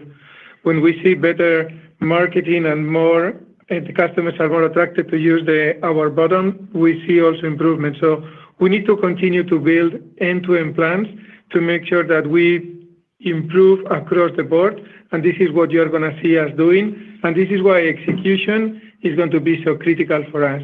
It's not only about what we bring to market, it's about how do we maximize the value from it by having all the different functions and groups of the company focused on it. Your next question comes from Tien-Tsin Huang with JP Morgan. Your line is open. Good morning. Thank you. I wanted to ask about modernizing the tech platform and becoming a tech company again. Does this include platform consolidation specifically? I'm asking because modernizing the tech stack brings with it obviously a lot of risks, and I know you appreciate that, Enrique, given where you're coming from. So what's your assessment on the risk of modernizing, why it hasn't been done already, and how integrated or distinct are the technology stacks across the three businesses? If you can detail that as well, that'd be great. Thank you. Yes. Thank you. So the process we have started to go and modernize the tech platform module by module. And as we do that, drive integration or complete integration in some cases across the three businesses. As you said, all these changes have some risk, but on the other side, we have a very competent team, and this is a process that has already started. I think one of the key differences will be that we are going to be investing in making that happen, and this is why the cost structural savings that we have announced today are going to be so critical. They will be helping us to make these investments possible because we think it's critical for us to do that, for the company to continue to succeed, and for the company to continue to grow. Your next question comes from Dan Perlin with RBC Capital Markets. Your line is open. Thanks. Enrique, I wanted to just kind of turn back a minute to the commentary around the consumer side, kind of in multiple parts of the prepared remarks, and then even through kind of answering some questions. It sounds like there was a deficiency relative to the merchant side of the network to being focused on this consumer side. And what I'm wondering is, as you were on your listening tour, really talking with merchants, do you feel like they were telling you that they didn't have the conviction that maybe you had that level of engagement with the consumer, and therefore you feel like you need to make bigger investments there, or is there another angle to that? Thank you. Thank you. I think it's a combination of what I heard from merchants, but also what I saw happening in the countries and what I saw happening in the front line. And I think it's not so much that we will focus less on merchants. It's about how do we improve the value proposition we offer to consumers, and how we improve, how we communicate that, and how do we make it more visible.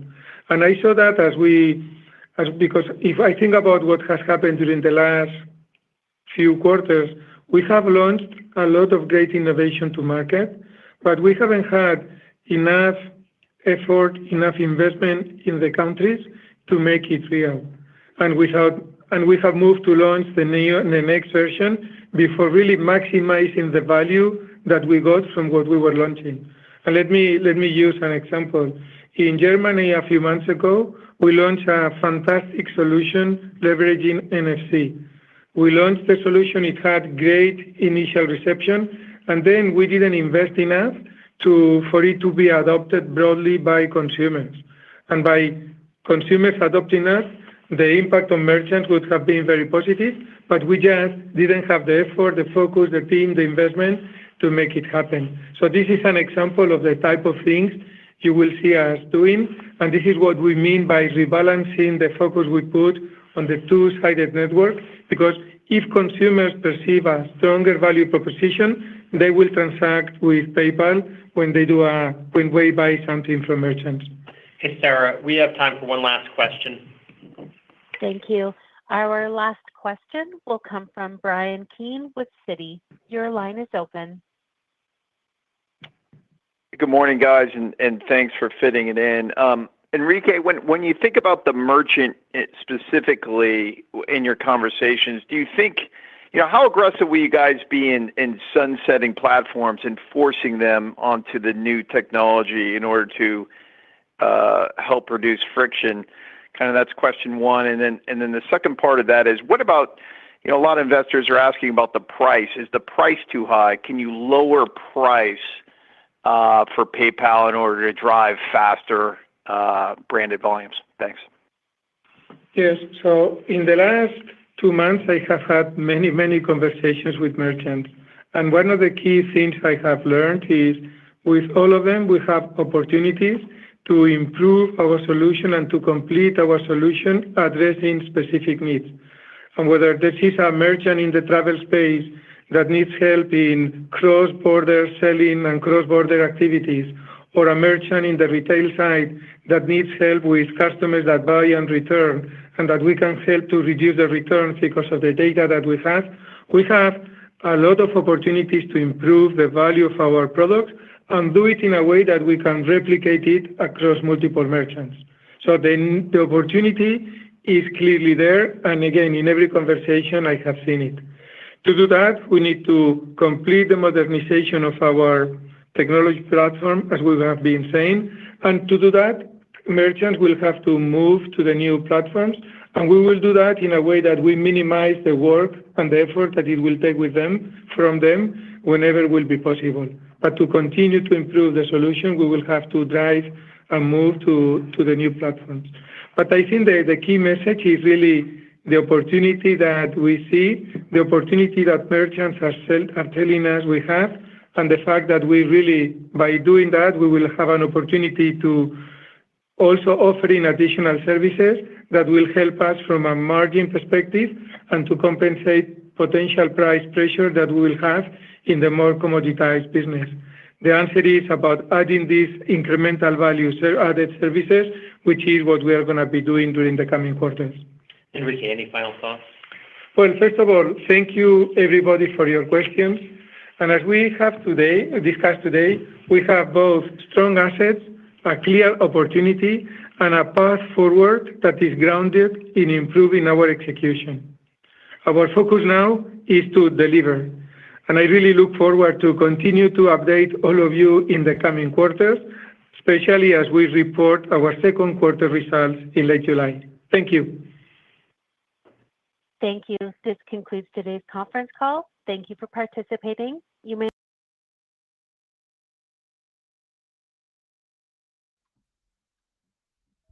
Okay, incredible stuff.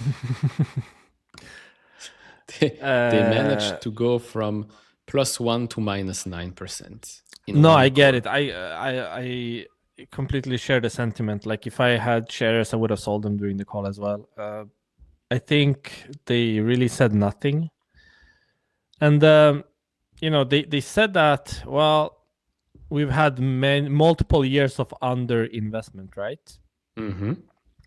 But throughout these past years, they said like, yeah, we have all this excess cash, so we're going to be doing buybacks and not reinvest into the business. However, they still guide for the $6 billion in buybacks. So does that mean they're going to be doing it on debt? What kind of risks does that introduce? And also, we have the potential to reduce cost structures. They mentioned 1.5 billion in gross savings over the next 2 to 3 years. I did some quick math on that, using transaction expenses, which is the gross expense, about 3% in savings over the next 3 years. Is that something to be excited about? I don't know. 3% in cost savings. I don't know. They got a lot of good questions, but really no answers. Like just recurring. answers like, there are a lot of opportunities. We're going to be executing on them. We'll let you know in a couple of quarters. Like, no, like, okay, what are you doing specifically? Like, what are you doing in these markets, or what are you seeing? We have some opportunities. We're going to be executing on those opportunities. Like, whatever you've been doing. And also, like, the prepared learning remarks that he mentioned in the beginning, it was basically a copy paste of what Alex Chris said, more or less. Like, Alex Chris also said, like, yeah, we need to, work on our tech platform. We need to do, like, so what have they been doing all these years? It's like, the reason I couldn't stay an investor is because there are a lot of empty promises with this company. They're not really taking accountability for anything. They didn't really answer anything. We had one question like, okay, will you sell Venmo? No. And he said, well, our number one priority is to maximize shareholder value. I was like, oh shit, they are considering it. He's like, and we believe it's best to focus in our core segments, and we have a big opportunity. I'm like, dude, come on, what the fuck? And then like, well, you're a new CEO. What do you intend to do differently compared to the previous CEOs? We are analyzing what we need to do and what we need to change. Same as Alex Chris. It's like nothing new, like nothing to get you excited about this company. Like no details about anything. They try to like, okay, how long does it take to roll out the fully optimized checkout button? No answer. Like all of these like direct questions, no answer. So I get that it's trading down 9-10%. Like I think it deserves to like. They didn't do themselves any favors with this earnings call, really. And I started to think like, what if we had Dan Schulman all along for these years? Where would PayPal stock be? I don't think it would be at $50. It would not be worse. It would not be worse. I don't know. 25 was the transition year to a transition year. Feels like. Yeah, that's kind of crazy. And they asked specifically, okay, we have this transition year. What can we expect to see if execution improves? What kind of growth can we start to see? And the answer was, we need to execute. No answer about what kind of growth we can start expecting. Like he literally said, like, yeah, we need to execute. I'm like, dude, like he said nothing. Really, like, do you have any takeaway? Like, oh, I learned something from this call. No, nothing. And I think the worst part is that he is the incoming, like he's the new CEO of the company. And I checked, it was member of the board for the last 5 years, which means he had 5 years to know all of the problems inside the company. And yet now he needs more time to figure out how to fix the problem. It doesn't make any sense. Like when he talked about the successful launch, right? The NFC thing in Germany was a big success, but they didn't invest enough in it for it to be even more successful. And it goes back to, okay, but what are you guys doing there? Like you have over 20,000 employees. What are they doing? It doesn't make any sense. Like last year, when Alex Chris came in, the plan was pretty clear, is to accelerate the business, to make improvements across the business, to change the whole legacy system. Yeah. Now he's basically repeating the same message Alex Chris gave us, what was it, 2.5 years ago or something. Yeah. Something doesn't make any sense. And it makes you wonder, because even before Alex Chris joined, they had this big shareholder meeting where they're talking about, their new checkout platform, and that they are transitioning, legacy customers onto their new platform. This was 3 years ago. Like this was under Dan Schulman. And then we have, the whole Alex Chris, and now we have this, and they're still like, yeah, we need to improve our tech platform and then start transitioning people. And you're like, huh? What's been happening? Like, what's going on? And also, the city guy asked a good question, like, well, is the price too high? Like, can you lower prices to drive, faster growth in volumes? Didn't address the question at all. He said, yeah, we need to execute and improve our solutions to meet more requirements from the merchants. Mm-hmm. I'm like, okay. So we didn't get any details, just a lot of we need to execute. And if you control F, the word opportunity in the transcript after this, I think there's at least one or two opportunities, in every other sentence throughout the whole. But they never really talk about what the opportunity is. Like we don't really get any details. Like, okay, what are we doing exactly? What haven't we been doing? What didn't work? Like if I was a new CEO to this company, I would sit down calmly in the beginning of this call. Okay, I've been seeing what's going on from my position as a board member. Here is everything that's been wrong, and here is everything that we are going to be doing to change course. Now it's happening now, and then I would detail everything, and be transparent, because shareholders do not have faith in this business, as you've been seeing, like in the share prices, dumping. You need to give them a reason to, like, okay, this is different this time. Instead, as we mentioned, it's just like reiterating everything that Alex Chris said. No details about anything. We didn't learn anything from this call. This was his moment to make an impact, and we didn't get anything. And then when he asked, like, yeah, in a few quarters, maybe we'll, start sharing something, about progress. Not like you'll see results in quarters, like, we'll share some progress in a couple of quarters. I'm like, dude, what a disaster, to be honest. Yeah, no, that's the biggest issue I have. I believe we have the same big issue here. Is one, yes, we do still own options. We already lost quite a lot on this company, because one, on paper, like we said from the start, on paper, there is a lot of value to be found. Like I won't even go to Elon Musk, but if this was a company led by even Vlad or Toby from Shopify, they would have been worth a hell of a lot more than what it is today. Like the fact that this earnings call is close to a copy paste of what we heard 12 months ago does not make any sense. Like the CEO is not a guy that has never seen PayPal in his life. The guy has spent 5 years part of the board of PayPal, and yet they say the same thing. The CFO, okay, great voice for an earnings call, but a terrible communicator. Like, I don't know what they are doing there. Like, she's the CFO. How does she not notice that things aren't trending in the right direction? Like, okay, someone in the chat says that he works at PayPal and somehow they still feel like the business is doing fine internally. Sorry to say, but that's insane to me. That doesn't make any sense. Yes, the company might still be growing, but you cannot say as an employee, which you're probably getting shares as well, that you like what's been happening with the company over the past couple of years. To me, it doesn't make much sense. Like if we go and look at what has happened with XYZ block, this jump right here from the close to $50 all the way to now $71, this big jump here happened because they said they're going to lay off a significant amount of the workforce, which again is not great.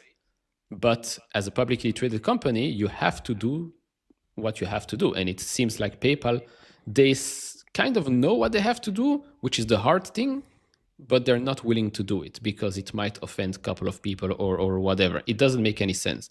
Like, why do you have over 20,000 employees and you can't manage to fix the issues that you've identified 2 years ago? It kind of reminds me of, before Twitter was taken over by Elon. A lot of the employees were like, oh, we don't see, everything's fine here. Like, Elon is coming to destroy everything. Like, yeah, sure, you're losing money hand over fist. Like, your platform is, in the dumpster. Elon Musk comes in, fires 80% of the people, starts actually turning a profit with the business. Like, yeah, I don't know what to tell you if you think that this company is doing well. I mean, the margins are contracting, growth is decelerating heavily. You're starting to, report negative growth across several metrics. You're like, the market that you are operating in, the digital payments market, is expected to grow fast over the next 5 to 10 years. Third-party estimates places the market itself at like 10 to 12%.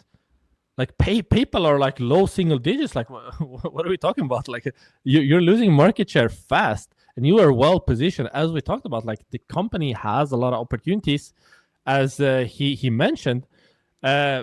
but we didn't hear anything about the ads platform again. Like arguably the biggest, single-handedly biggest opportunity for this business to turn the ship around. Not a single word, no details about what they're going to be doing different. As you mentioned, he's been on the board. Why do you need to spend like a whole quarter traveling, talking to merchants? Like, haven't you been seeing what's going on for the past 5 years? Like, you took this job, shouldn't you have a pretty good idea of, okay, here's what I need to do to turn this company around? Like, no, give me a few quarters and maybe we'll share some progress about what we're doing. Like, come on. Like, this is one of the worst calls, really. I think Q4 earnings call was better, actually, without the CEO present at all.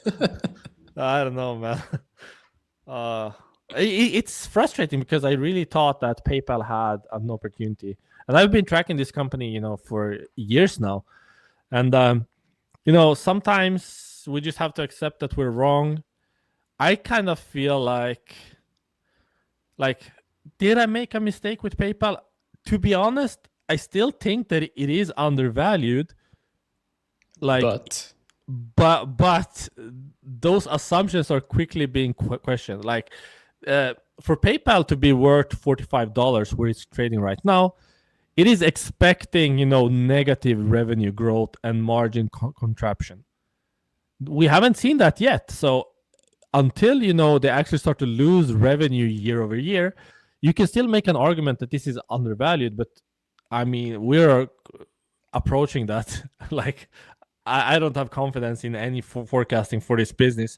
It doesn't seem that management has either. Like, if management doesn't have any visibility at all, like, how are you expected to have as an individual investor when they're not giving you any hints at all at what they're doing? They are spending a third of the call talking about deploying AI across the whole business and modernizing, and they're gonna save 1.5 billion gross over the next 3 years, which is like 3% in savings over the next 3 years. Like, I don't know. Is there anything positive from this call? Like, I'm sounding bearish, but this is a bearish like call and quarter.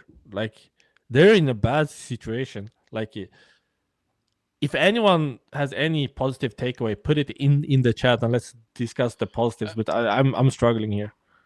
I mean, again, going back to the point that you make, yes, stock price horrible, call horrible.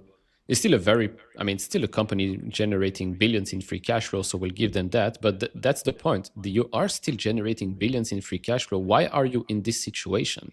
Like, you should have used your strong, profitable position to make yourself much stronger. And again, we will repeat ourselves time and time again. Were we wrong about PayPal? Based on the information that we got, I guess now yes, but on paper, it was extremely undervalued before. It's undervalued today, but if we're not getting the full picture from management, then I guess yes, we are going to be wrong, because we went from Alex Chris coming in, forget the shock the world part, but okay, we're going to invest in the business, make sure that certain parts, Venmo is probably the only good thing here that has happened. They went from, okay, we're going to improve, invest, and then this middle part here never happened. We went from invest, grow, improve business to shit, it's not happening. Like, it's not working. Like, where was the middle part where they would have shared something? Didn't happen. We went from A to Z and poof, everything gone. They kind of were sharing, making you believe that everything is on track. Like, yes. they made you feel as an investor for 2 years straight. Okay, so we're kind of stupid for not seeing through this. But for each passing quarter, like, okay, by next quarter we should have some material stuff to look at. Another quarter pass, like, okay, surely next quarter we'll have some progress here. They made the promise seem like so close by, like by the next quarter we should have some details, and those details never came. And now we have a new CEO, we're back to square one. Like, we didn't make any progress at all. Insane. But let me tell you what's even more insane. Palantir trading down 1.5% after those earnings. I have to say that that's even crazier than PayPal for the past 3 years. I think it's because Jim Cramer said that he liked it, so balances out. Shopee also down almost 8% today. Don't know what happened. They reported, but they didn't follow.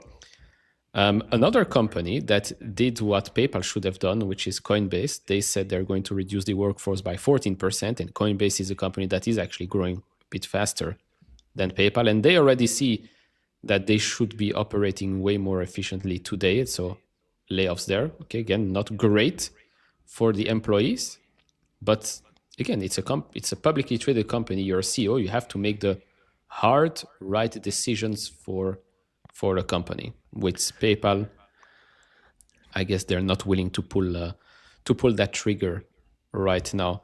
And let me tell you, they pretty much alluded to Q2 being a disaster as well. Like they made it a separate point to talk about how bad Q2 will be. So I don't really expect to learn a lot more by next quarter either.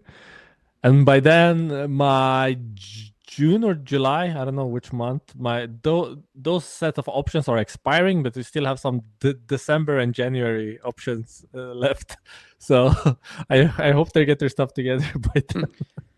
I mean, do you feel like they are positioning the company to be split and be acquired? Like split apart, acquired for some parts? I think what he should have answered is, we're not putting any option off the table. Like, I like the first part. The number one priority is to maximize shareholder value.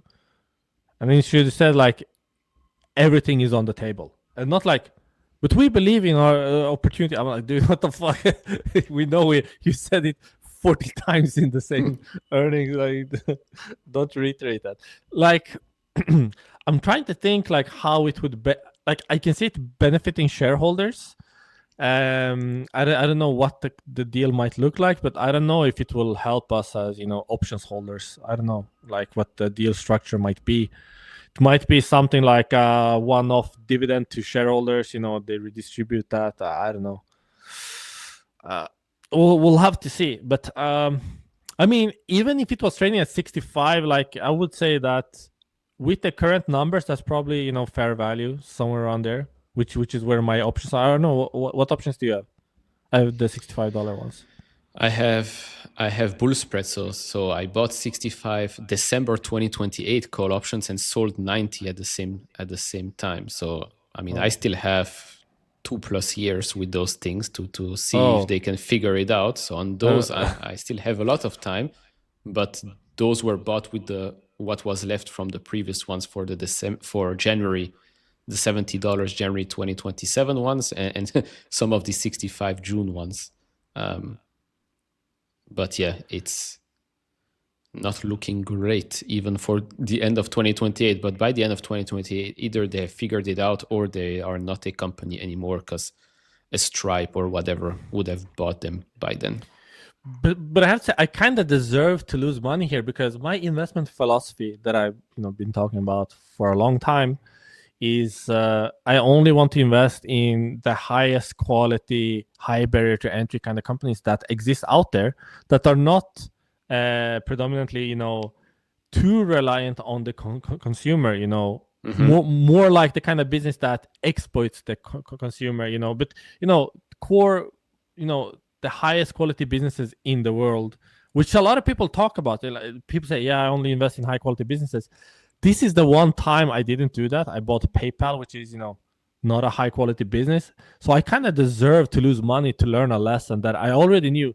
Stanley Druckenmiller, he made like a bad trade in the early 2000s. And they asked him well, did you learn from this, making one bad investment? He's like, no, I already knew it was a mistake when I made the trade. So I didn't learn anything. That's kind of how I feel like I should have known better. Like, this is not the way I invest. So I kind of it's the value trap. We fell into the value trap, basically. Exactly. And arguably it is still undervalued, but I mean, you can't really have confidence in this management team. Like, how can you have confidence? Like, you just learned that you've been lied to for probably 3+ years. Like, even before Alex Chris, throughout the period with Alex Chris, and this new management team comes in, and they're not taking any accountability. They're just restarting the cycle. Like, how can you have faith in this management team? Like, I don't. However, I'm hoping that they turn it around. I have some options. We'll see. But are your options worth anything even today? Yeah. About a third of their original value. I mean, yeah, not great. Yeah, Why not just put it into Robinhood, since you're still having 100% upside on your model, right? Yeah, actually, I think FICO is a better opportunity than Robinhood here. FICO is the one I would be buying, or even Palantir. Actually, I don't think Palantir has the same upside, currently. But each passing quarter, Palantir, the intrinsic value increases sharply. But I might, you know what? Now that you mention it, should I just cut my losses and just remove that name from my portfolio altogether and forget that it ever happened? And that would signal the bottom. Yeah, and then look at that. I'm gonna sell my options, and everything is going to go up. So you can thank me. I do take donations. No, I'm just kidding. No, but I mean, it is for the fellow bag holders here. This might be a PayPal anonymous meeting, but yeah, it's like a conversation everybody needs to have with themselves. Like, do I want to hold it just because, yes, it's still undervalued, it's still buying back an insane amount of shares, it's still billions in free cash flow, turnaround might or might not happen finally, or they might be acquired, or cut my losses and buy, I don't know, buy a Robinhood at 17, now 78, Look, buy a SoFi at 16, I don't know, grab under 4 still probably. If that decision is made, you have to be okay with the stock going up. Yeah.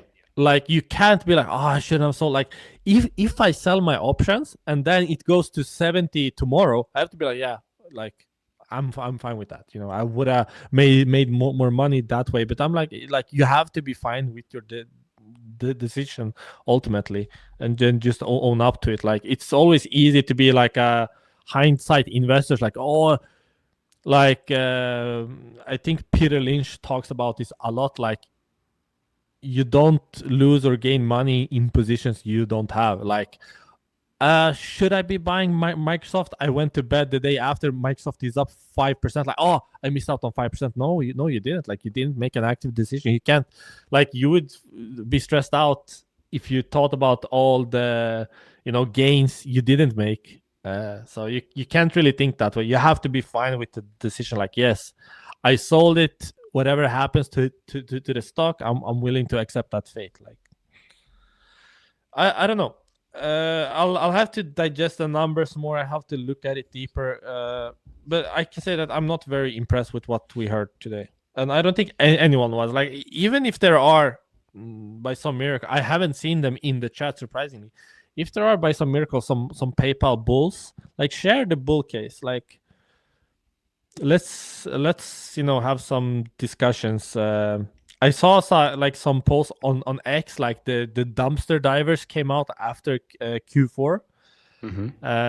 It wasn't too compelling to me reading that, but I'm always open for same like with the companies that I'm really bullish on. Like, bring me the bear arguments. Like, I always want to hear the opposite opinion of my own team. Like, okay, did I miss something?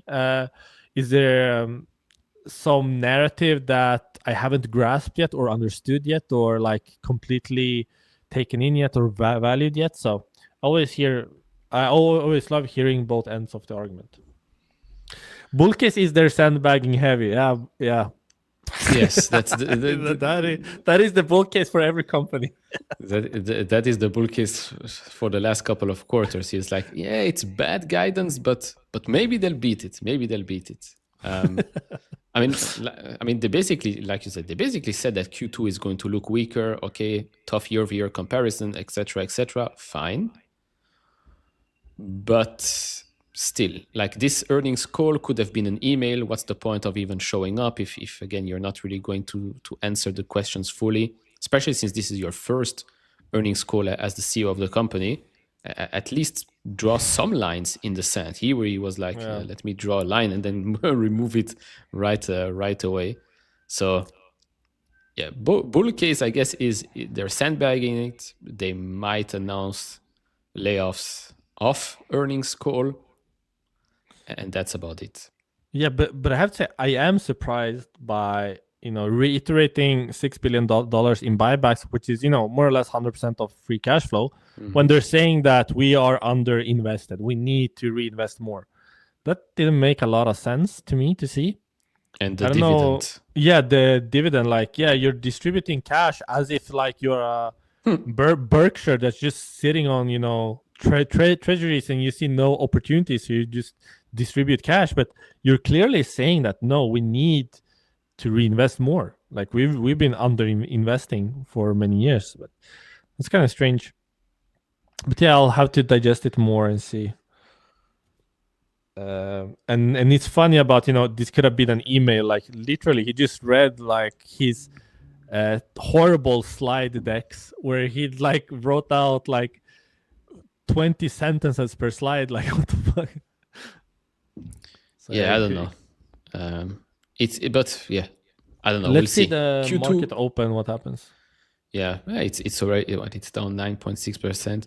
Q2, I think the stock is down heavily because Q2 is going to be a weak quarter, but they did say that the second half should be easier, so maybe that could play in their advantage, I guess.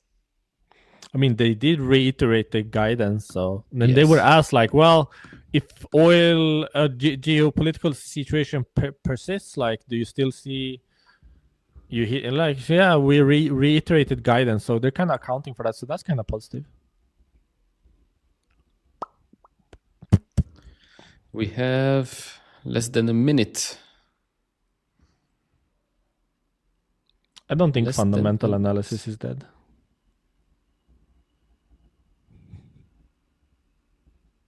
I kind of want to see PayPal acquired, actually. For what price? At what price? Whatever results in $65 per share on the market. $70 per share. I'll take it today. Yeah, sell it off. But it does make sense for someone like Shopify to buy PayPal, actually. To buy the whole of PayPal or just a part of PayPal? No, just buy the whole company, fire everyone, keep the tech, and then actually operate it well and leverage it, because it's still like a substantial part of the digital payments markets, All right, ladies and gents, market is open, it seems. Didn't do this for a while, so... Why is AMD? Oh, damn. Voila. Markets are open. We have... Yeah, let's wait until everything starts to move correctly here. AMD is reporting later tonight. Never mind about Shopify. They have their own issues, it seems. Minus 10%. Minus 8.4. Yeah, but it's a company that's trading at a big premium anyways, but it's an amazing management there is super, super good. Yeah, like who's the competitor to Shopify, like at scale? Isn't really... you would say an Amazon, but it's not really comparable. No, like I think, with the AI revolution, more and more people are starting their own businesses and stuff. People are gonna start selling services. Like where do you open a storefront? You go to Shopify. Like where else? Yeah, and yesterday or 2 days ago, they announced that you can basically operate your Shopify things via Claude and ChatGPT. Agentic, yeah. So, what do we have? Who's red? PayPal is down 10.6, Duolingo close to 9, Shopify 9, Shift4 is down. They report Thursday, but I assume they're down because of PayPal a bit. Lebus is taking a breather. Palantir. Don't you have the top 3 worst performers in your portfolio? No, I don't have Duolingo anymore. It's been a while. But thank you. I love that when I open the watch list, I'm like, yeah, I own the top 2 worst performers of today. Good feeling. No, I have shift 4, but it's not that big of a position, but still, it's down too much. Nebus has been carrying me, so that's very good. What else do we see? SoFi is down today because why not? Who's green? Intel is up 8. Man, that thing is just above $100 per share. Micron above 600. Grab is up 3.7. So I assume the report was better than feared. Reddit is up. Applied AMD is up 2%. Again, they report later today. Damn, that's a reversal. They were down like 5%. No, up 2. No, but that was yesterday. Oh, okay. Yeah, that was yesterday. They got a downgrade. Amazon green, Iron green, they acquired a company. Robinhood is up almost 2%. Rubrik. And then the rest is the usual. The usual stuff. What opportunities are you seeing? Would you say, like, what excites you, like, price-wise? I bought Meta again last week, a bit of Meta. Had new holdings a bit more to my position.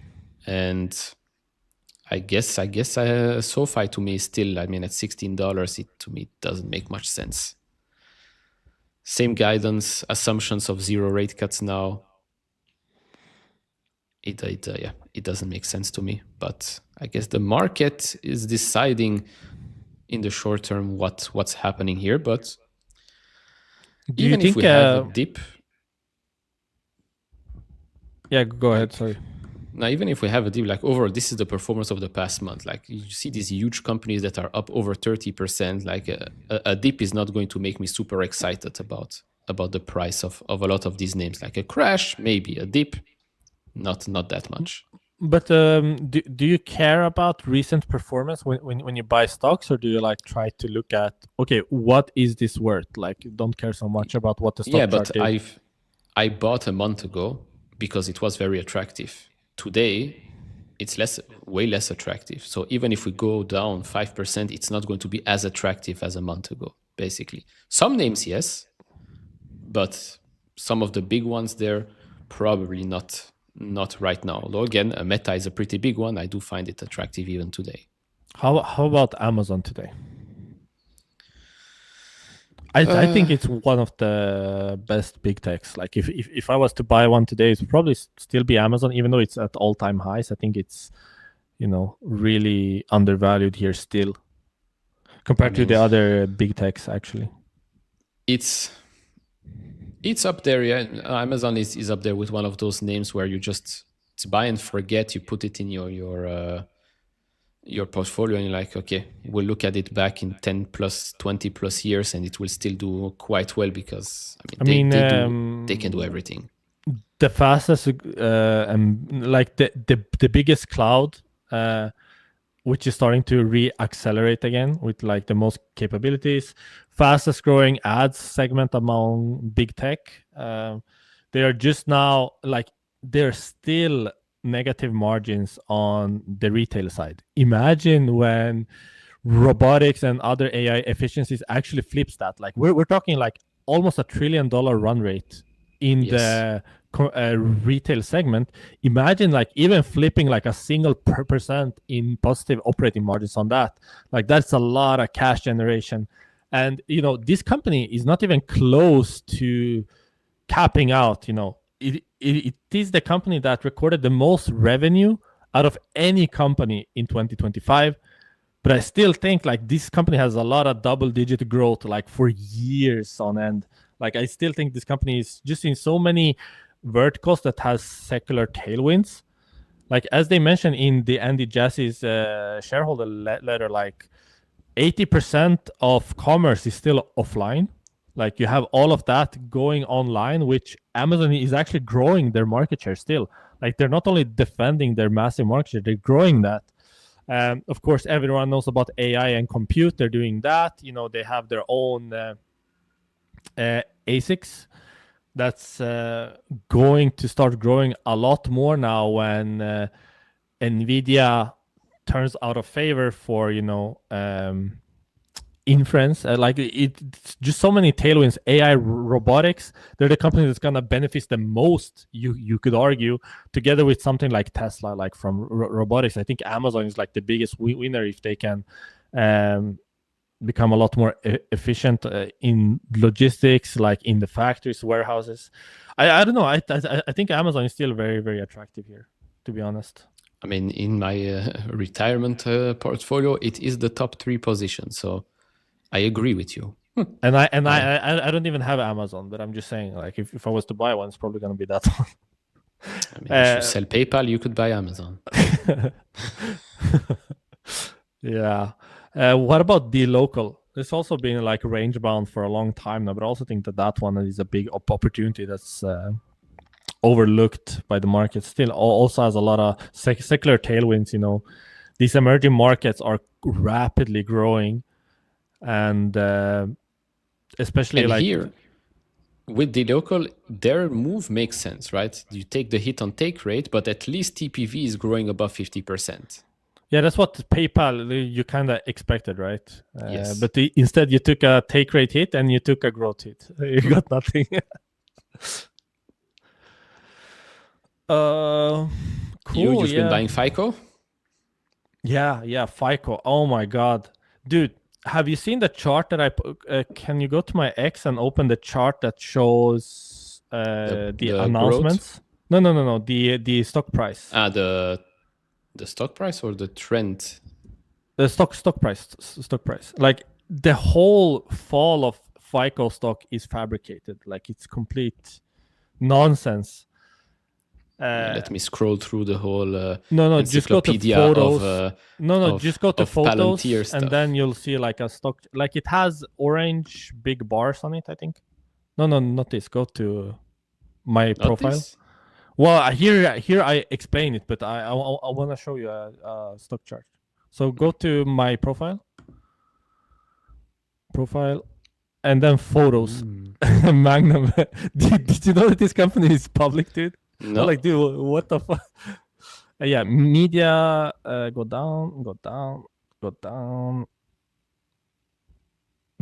There, that one in the middle under my wife. Yeah, that one. Open it. So here you can see exactly what happened to cause FICO to drop from approaching 2.5K per share to where it is today. So we had the first one where FA director Polt, which was like an ex-troll. I'm like, how the hell did this guy become the director of the federal housing? Makes no sense. Like that guy was actively trolling on X like before he got his position. But yeah, he announced that, well, I'm kind of disappointed with FICO's price cost increases that they've been doing. Mm-hmm. Stock drops like 22% in a week. It starts to recover because people see like, well, this is the best business in the world with the highest moat, like undisruptible. He comes out again. Fannie Mae and Freddie Mac will start accepting Vantage Score 4.0. Drops another like 20% over 2 weeks' time. It starts to recover because people realize, wait, Vantage Score is being sent out for free by the bureaus whenever you pull a FICO score. Like the lender gets a free Vantage Score, and they're still not switching because there's way too many regulatory concerns. Like you have to re-rate your whole portfolio. You have to like risk assess your whole portfolio. You can't like sell securitizations to Wall Street. Like, yeah, here are my mortgage-backed securities. They have Vantage Score of X. Like who's gonna buy that? No, everyone talks FICO. So it starts to recover, And then Senator Josh Hawley comes out and says like, well, FICO's pricing power is hurting the consumer. But it's not. Like I looked at the actual data. I looked how much does it cost to produce a loan, and it started increasing even before FICO started to here. You can see it started increasing even before FICO started increasing, their cost per pull. And even after FICO increased their pricing by 725%, the total production expense per loan stayed the same. And actually, if you go to the next picture here you can see the average cost of a FICO score. So this is per quarter, so it doesn't really move. So this is like an estimate. And you can see a majority here is not even the actual FICO royalty. Most of it is bureau, data fees, and reseller fees. So basically the markup on each FICO score pool was like 1,600%. So doesn't it make sense that FICO takes a larger cut of that share? Like, why should FICO, which is, the core component of a FICO score, why should there be a 1.6K, 1,650% markup on that? No, it totally makes sense that FICO starts increasing their pricing, and it's not really hurting the consumer because it makes up like 0.3% of the total production expense. So like the whole letter is like I go into detail in my research reports on FICO, but it makes no sense. And I think the market will sooner or later wake up to that. One, it's not hurting the consumer and the borrower that FICO is increasing the prices. Two, no one is switching over to VantageScore. Like VantageScore has been around for 20 years now. No one is switching over. Like they have less than 1% market share. Just making it available to the GSEs like the Freddie Mac and Fannie Mae, it's not going to change anything. And two, bring up that chart again. The one you had. Like here, scores. No. I was looking for the recent one. This one maybe. Yes, this here. one. Scores grew 60%. Is that showing you a company that's being disrupted by VantageScore? Like no. Like as the CEO said, like no, like VantageScore is being given out like candy for free. No one is switching over. Like there's too much friction. Like free is too expensive to make the switch over from FICO. So this like an undisruptable company. I think the market will wake up to it. I'm taking advantage because they are like accelerating and they are finding ways to keep increasing prices while making it look pretty good. This last one, for example, Senator Josh Hawley said that, maybe a FICO pool is a small percent of the overall, cost of having a mortgage, but the first time mortgage,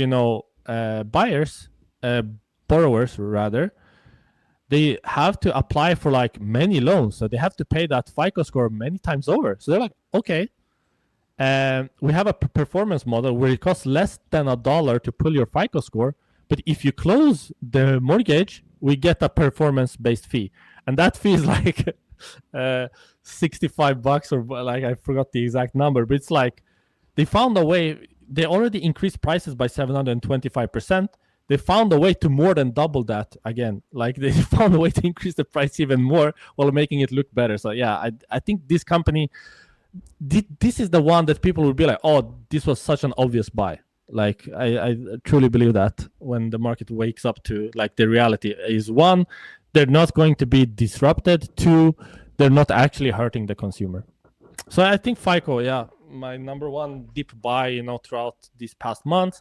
I think Robinhood, of course, is good. I think after I looked at Grab, actually, I thought that Grab was very attractive. Also at these prices, D-Local, good. Amazon, good. Did I say Hood? Hood, good. Yes. Palantir, also undervalued, which is crazy to say for many people. But then you actually look at the numbers and what you expect them to do, and it starts to make a bit more sense why Palantir actually might be undervalued here. So what do you think? Because you were live yesterday. Why do you think it's down 4.4%?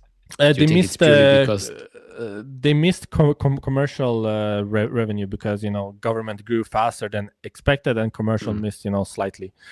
But like, who cares? Like overall revenue, like demolished the expectation. Like who cares about?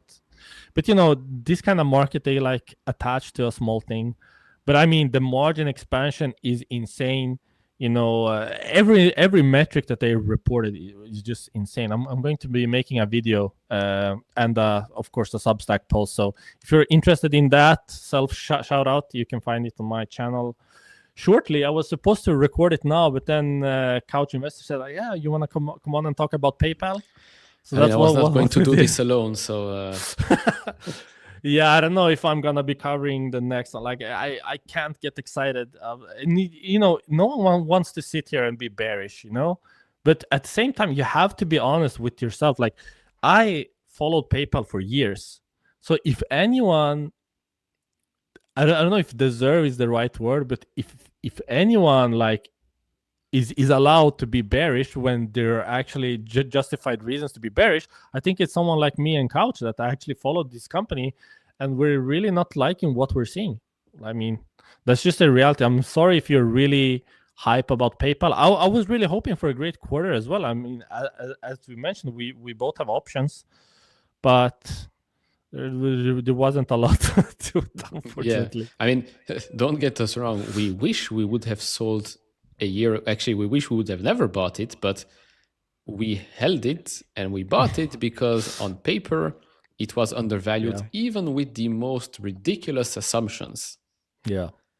And it still is, but the problem is that those ridiculous assumptions are starting to look less and less ridiculous for each passing quarter. That's the problem. Unfortunately, yes. Yes. My Intel revenue is eating by PayPal.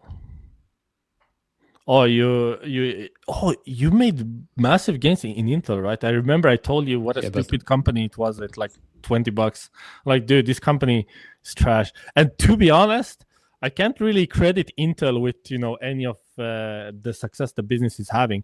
Like, they kind of locked into it. Like, the government was like, the government came in, Nvidia came in, SoftBank came in. Yeah, like I'm like, this company didn't do this on their own. Like, they got this handed to them. Kinda is what I feel like. I still don't believe that the company is executing well. We'll see.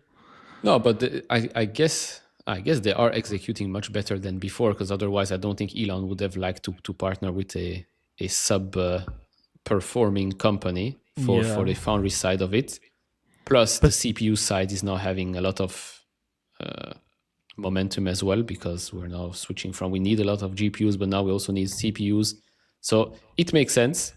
Okay. Yes, in hindsight, I should have held on my options, but then again, I had some PTSD from the PayPal scenario. So I was like, okay, I'm already up significantly on those options, so I'll take the win there. Could have switched to purely shares, but then again, didn't anticipate that the stock would more than double based on vibes. But yeah, I'm very happy that they are actually doing much, much better today than before, because it's good for the overall market, especially also the consumer market.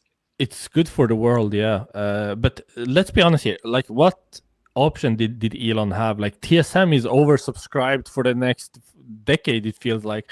Like, he can't just come and like take volume there. So the only other foundry is either Samsung, which is also oversubscribed by the looks of it, going to China, which of course he can't do at that scale for SpaceX and stuff. Like, no way, due to the national security risk. So he only really has Intel as an option. Now, of course, Intel is not like real trash. Like, they know what they're doing, but they're not executing to the same level of someone like AMD or Nvidia that has been eating their lunch for the past decade.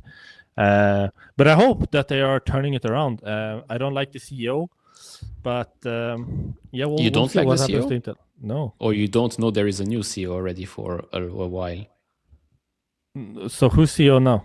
Li Butan, the guy who was in charge of Cadence for over a decade. Okay. I missed that. I haven't been tracking the company. My bad. Here, the new CEO transition actually produced something. Although a lot of the moving the ship in the right direction did happen under Pat, but yeah. I think Pat Gelsinger was kind of like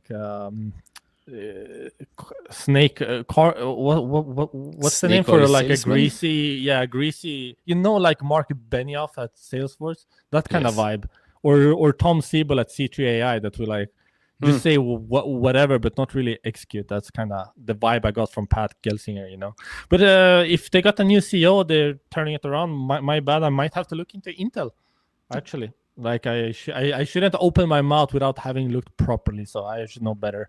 But we're sitting here in the live stream after bad PayPal earnings. You kind of feel wild. You kind of feel like you want to throw out hot takes, you know? Kind of feel like letting loose a bit. Yeah. We deserve it. All right. All right, folks.